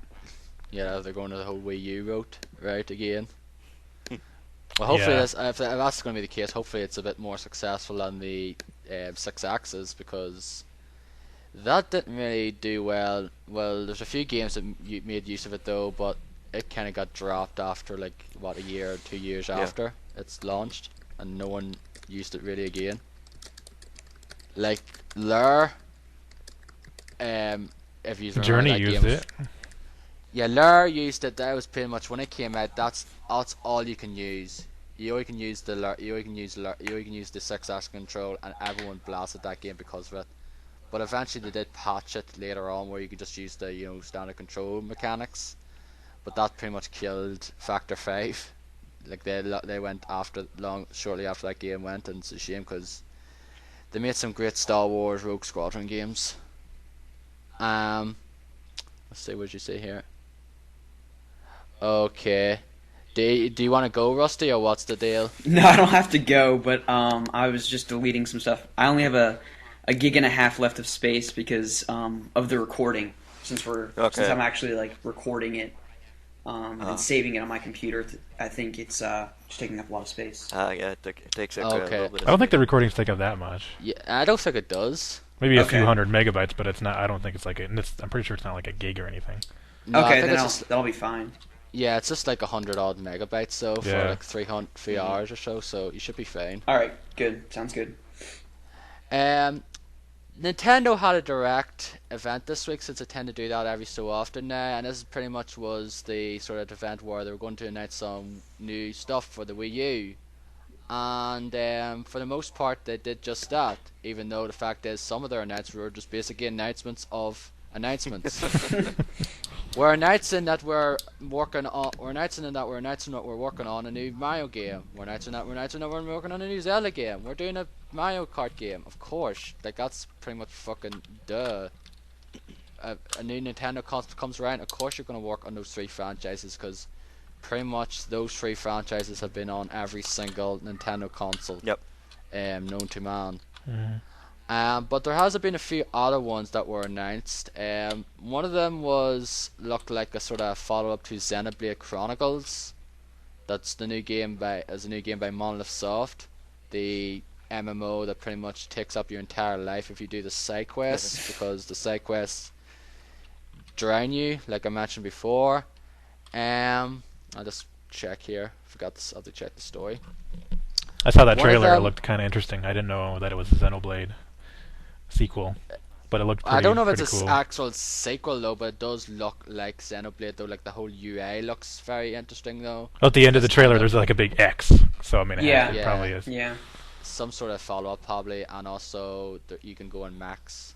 Because the guy goes in this like. Yeah, I was like, oh, that looked cool. Yeah, it was really interesting. There's a new Yoshi game that's basically done in the style of Kirby's Epic Yarn, which looks pretty cool. I just hope the fact is that they take the level of challenge from that game, because Kirby's Epic Yarn looks cool, but it bored the fucking pants off me. It was so damn easy. I know it's a kids game, but I like to have some sort of challenge in my games, and if it's too easy, I get bored. And that's exactly what Kirby's Epic Yarn was. It was just too easy for me, and I got bored after playing it for an hour or so. They're actually doing a very interesting thing, another Fire Emblem Cross Shin Megami Tensei game. And it's been said it's an RPG. It's an RPG, which I know will probably excite a lot of people, of fans of both of those series, though. Which should be pretty cool as well. I think that might be it, though. Is there anything else that was announced apart from those? I don't think so. Well, the Wii U thing was announced as well, the Wii U Virtual Console, and they have this thing coming out now where like there's going to have a game each month, and it's going to go for like 30 cents or something. Like Balloon Fight is up now, I believe, and you can get it for 30 cents. I don't know if it's like because they're celebrating the 30th anniversary of the Famicom later this year, so they are. So that's kind of like their promotion for it now. And like finally, that we already mentioned in the launch thing, that there was a new Wind Waker HD remake announced, which is apparently coming out later this year. It says fall 2013, which basically, if you know Nintendo, that's mainly that's going to be spring 2014. Because Nintendo tend to do this with some of their games. Like Luigi's Mansion was supposed to come out last year, and the game's been pushed back again and still not out. And the new Zelda will come out in 2017. Yep. Yeah. I'll say 2014 at the earliest. Yeah. Maybe 2015, I guess. Really surprises me that it's not out yet with the new console and everything, but hell. But the fact is, they only finished, the thing came out a year after Skyward Sword. Wii U, so they weren't going to make a new Zelda game in that short of time, were they? No. So they have to make do with this remake. Hey, if you want Zelda on the Wii U, here you go, here's your HD remake of a game that... I'm just glad it's not Majora's Mask, that's all I have to say. I know a lot... Sounds like a lot of people are not glad they wanted Majora's Mask. That's gonna be piss people off, but I'm not I played that game once and not really into it.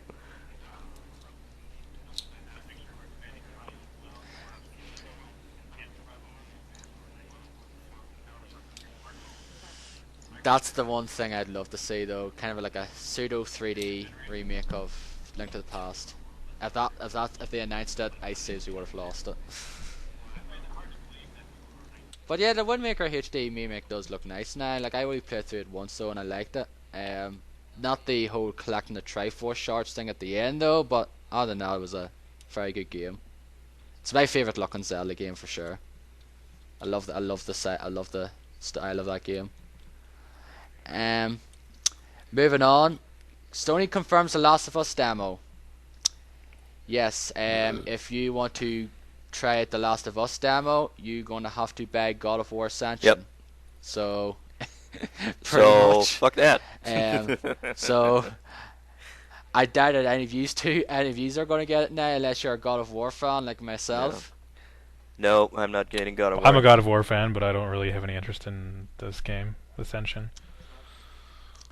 I'll be picking it up anyway, because like I'm just a big ass God of War fan. Even though I still think this game's completely unnecessary, I'll just get it because I just want my God of War fix again. Going around and just fucking brutalizing all sorts of mythical creatures. It sucks that it's just available with God of War. Murdering elephant men. Yeah, I couldn't care less about the multiplayer though. The multiplayer just looks tacked on God to of me. War.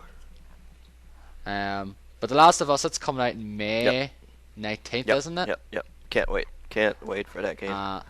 Looks really good. I'm sure they'll probably release this demo maybe shortly before it comes out Maybe. anyway. Probably. So I'm sure they'll do that. I'm sure anyway. It's basically, it'll be the same thing as hey, E3, and they showed at E3 probably. Yeah, if you want early access to this game, just buy God of War Ascension. Yep. So I'll be doing that anyway and try it out and see what the thoughts are. It looks very interesting anyway, Last of Us. Oh yeah. Yeah, it does. It looks like Uncharted, but better. Uncharted. Kind of looks a bit of kind of post-apocalyptic Uncharted. with sort of survival horror mechanics, I Mhm. guess, in a way. One of two Um, games featuring Ellen Page. Yeah. yeah.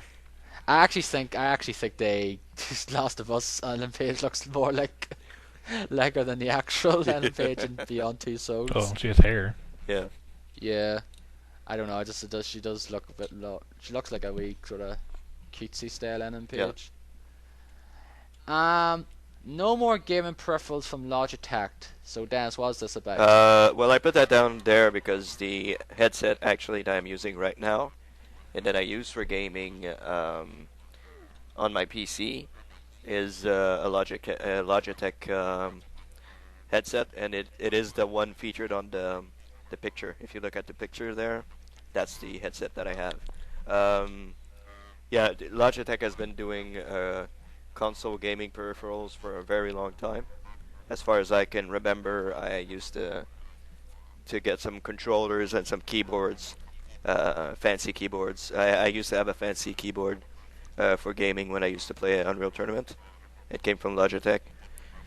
Uh, it's just they decided just to stop doing that because they weren't getting enough money. So I'm not going to go into the details or anything, but you know they used to do various mice and keyboards, wheels, headsets, joysticks, gamepads, and accessories for PC Well, gaming. they're still making them on PC. They're still gonna make mice, keyboards, and headsets for PC. Yeah, Just console peripherals are getting rid of, it seems. So you're not going to get any of your. And a lot of people regard Logitech as like one of the best third-party manufacturers of console peripherals. it as is. I well. absolutely love my headset. So it says, yeah, we have initiated the process to divest our remote controls and digital video security categories, and we plan to discontinue other non-strategic products such as speaker docks and console gaming peripherals. Hmm. So yeah, everything for PC they'll still make.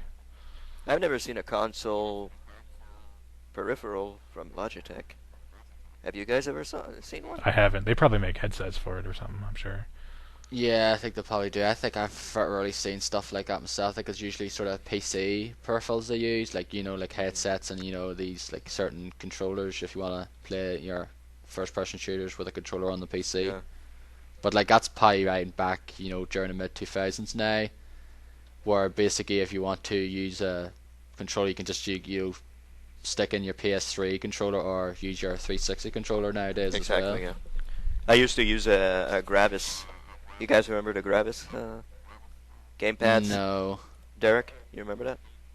The Gravis gamepads If I saw them, maybe, but I don't recognize the name. back in the day. I used to use that to play NHL on the PC. That's when I was big in my PC gaming days. Back then, I'm back at PC gaming now, but back in the day, I used to play all the NHL games on PC. Now they don't do them on PC anymore, which is sad, but oh well, EA, go figure. So, next up, Darren, you still there?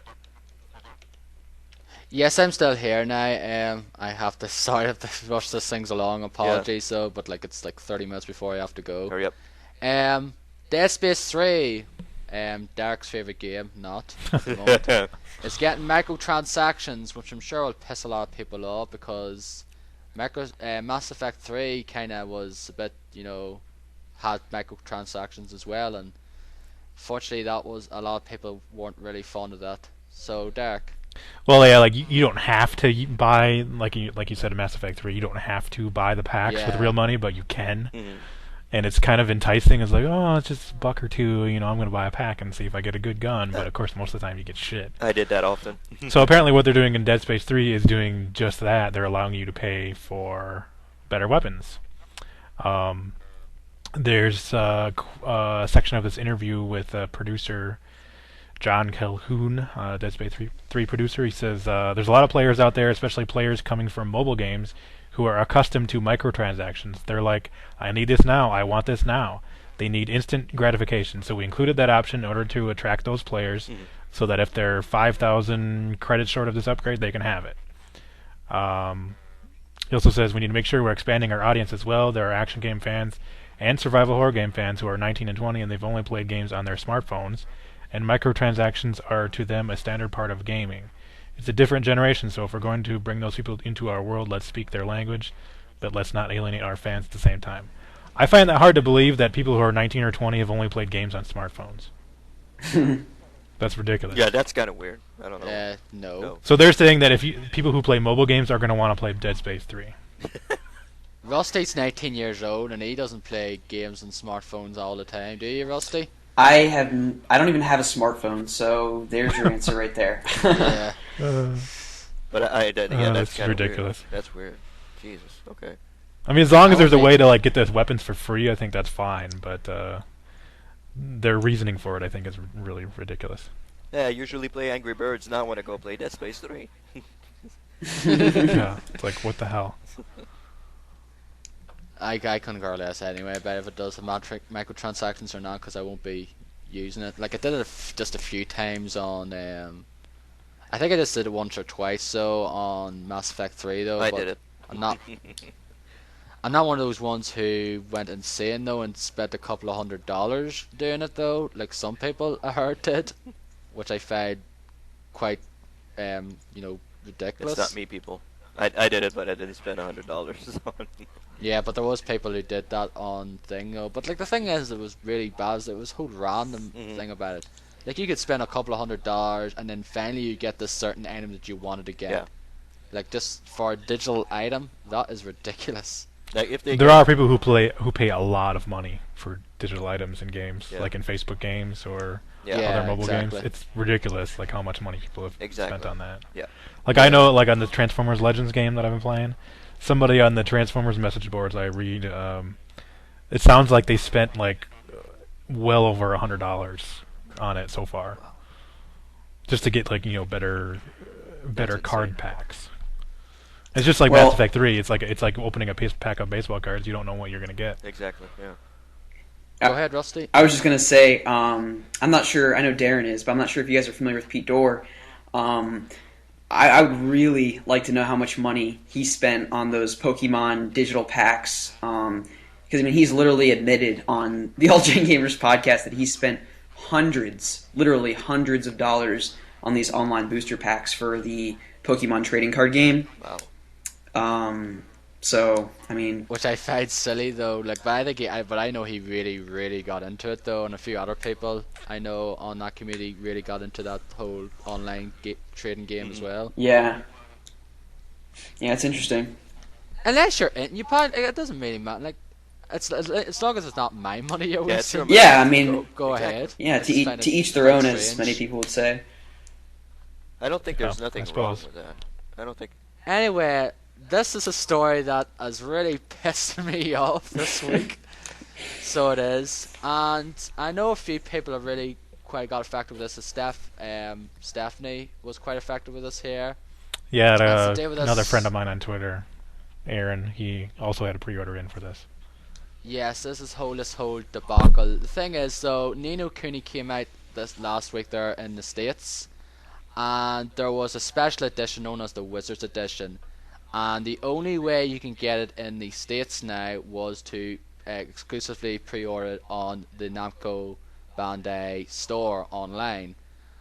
And people did that. I think it was $100. What you get was the 300-page Wizards book, which is in the game, and you get like the plushie doll of Mr. Drippy.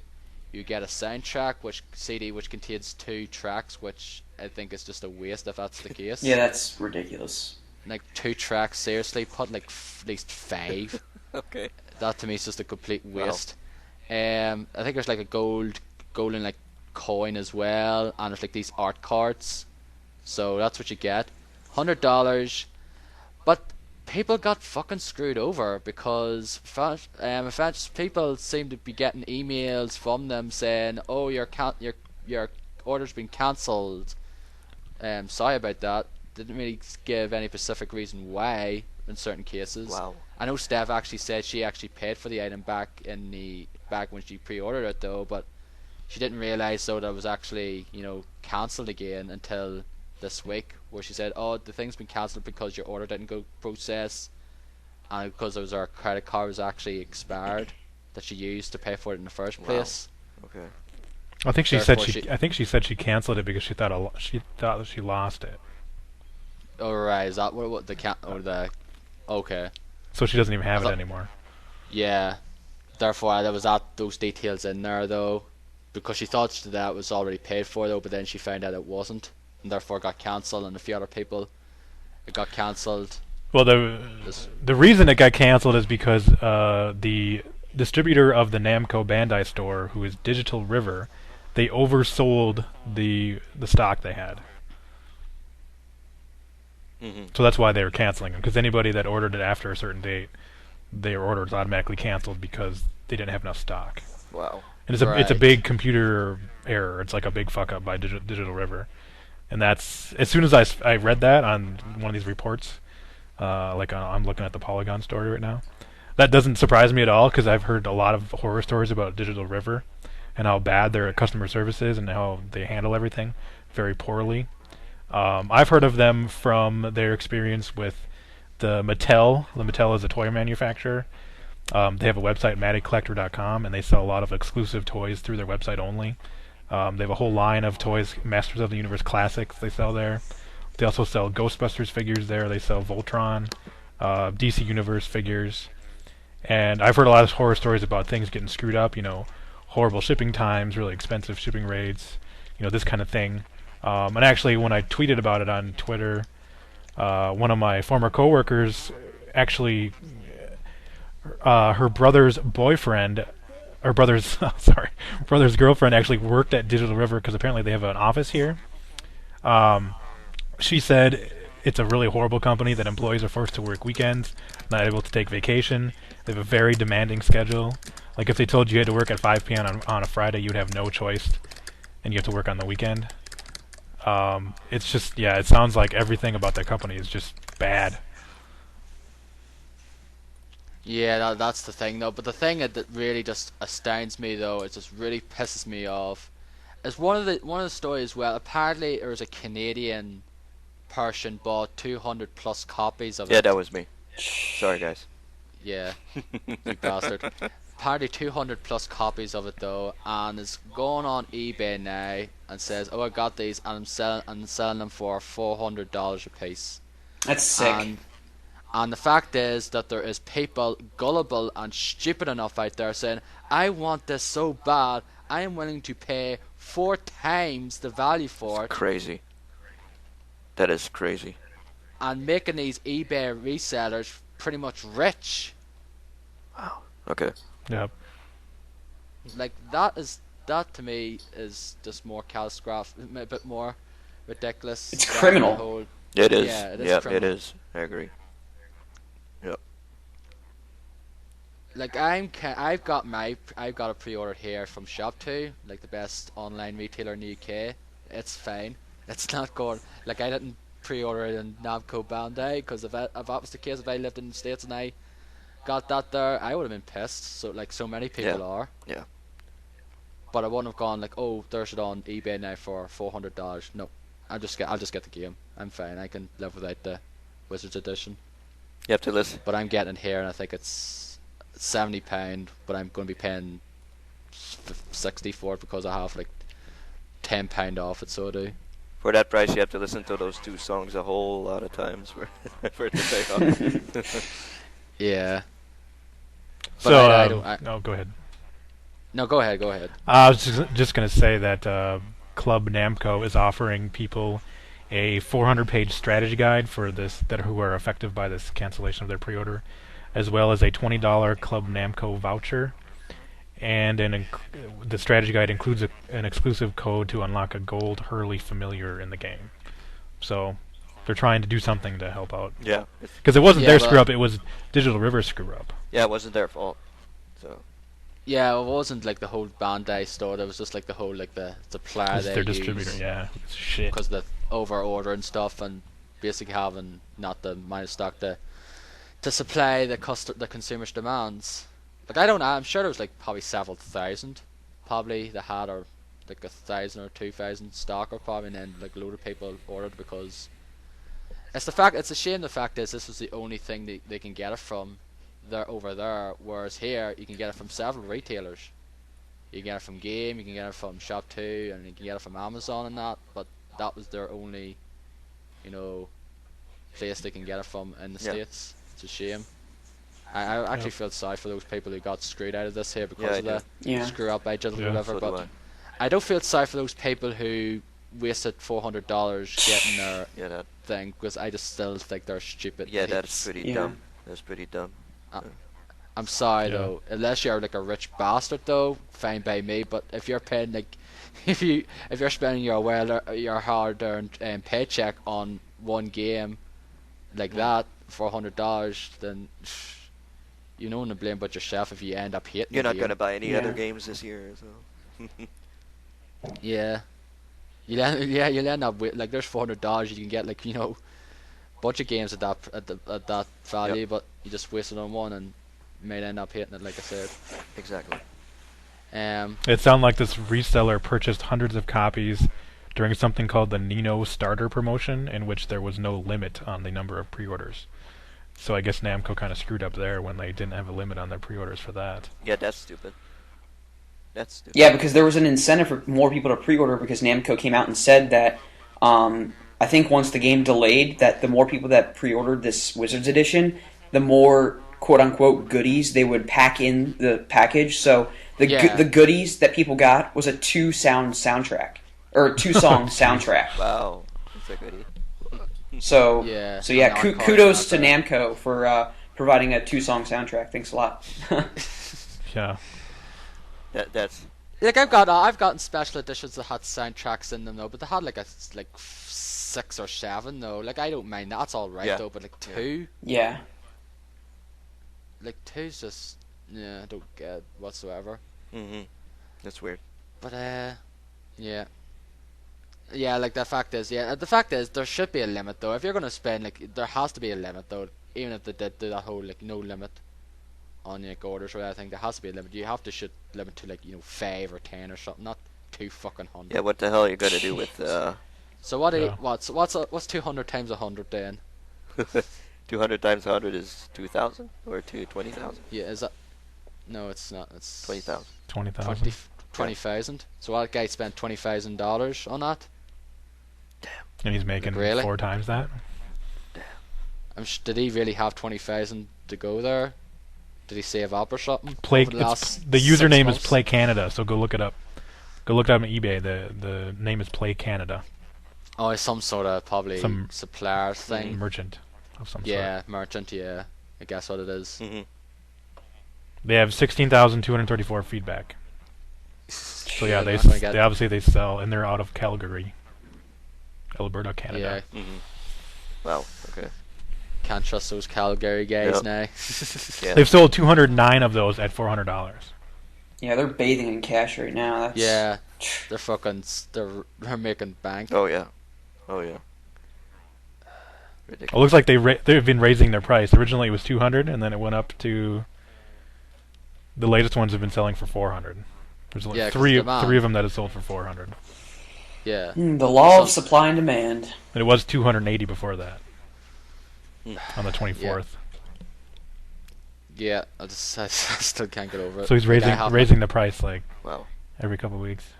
Yeah. It'll be 1,000 and it'll be 1,000 in a few weeks' time if he has any And left. some people will still be buying. And Probably, some idiot yeah. will probably Yep. some idiot will still go out of their way and spend $1,000 on it Yep. though. Yeah. But like that's people do that though because of some games in the past as well, released in the past because they're so rare to get though. That's why they're Mhm. that much money though. But this is the thing that already came out. It looks like this company operates by purchasing stock directly from manufacturers because they've got cases of games. Factory sealed case, Lunar 2. Factory sealed case, Mass Effect 3 Limited Edition. Factory sealed case, Lunar Silver Star story. Mm. Here, I'll Factory save case, all you Legend guys a bunch of Zelda money. Spirit Yeah, Tracks. oh, go ahead. That's crazy. What you said there, Rusty? I said I was going to save a whole bunch of people like hundreds of dollars. Here's what you do. You buy the retail copy of the game. I'm sure you can find a drippy plush on PlayAsia for less than, $50. And then you import the Nintendo DS Special Edition, and you'll get that stupid book. It's in Japanese, but at least you'll get it and save yourself $500. Yeah. Yeah, exactly. I actually think there was actually a pre-order the game here as well. In the pre-order one for the standard edition, you actually get that Japanese one Okay. pre-order bonus, Yeah. which is a nice incentive there as well. It was the Japanese one now, so you didn't have to, if you just wanted the book and couldn't care less about the other stuff, or just didn't really care if it was in Japanese or not, you could just order it there. But I just want the Wizards edition. Yeah. Like, I'll be getting it this week anyway, and probably tell you my thoughts. But at least I'm not getting screwed over now, unless all of a sudden Shop 2 are using Digital River for their for their supply. Wouldn't hold your breath. Nah, wouldn't. Shop 2's awesome though. I wish there was something like that over for you guys over there. I can't say enough good things about that retailer. I've never had any trouble with them whatsoever, and I've been using them for better part of 3 years now, 2 or 3 years, maybe longer. They're awesome. So anyway, I have a few more stories here, but unfortunately time is running short for myself, therefore we have to cut it.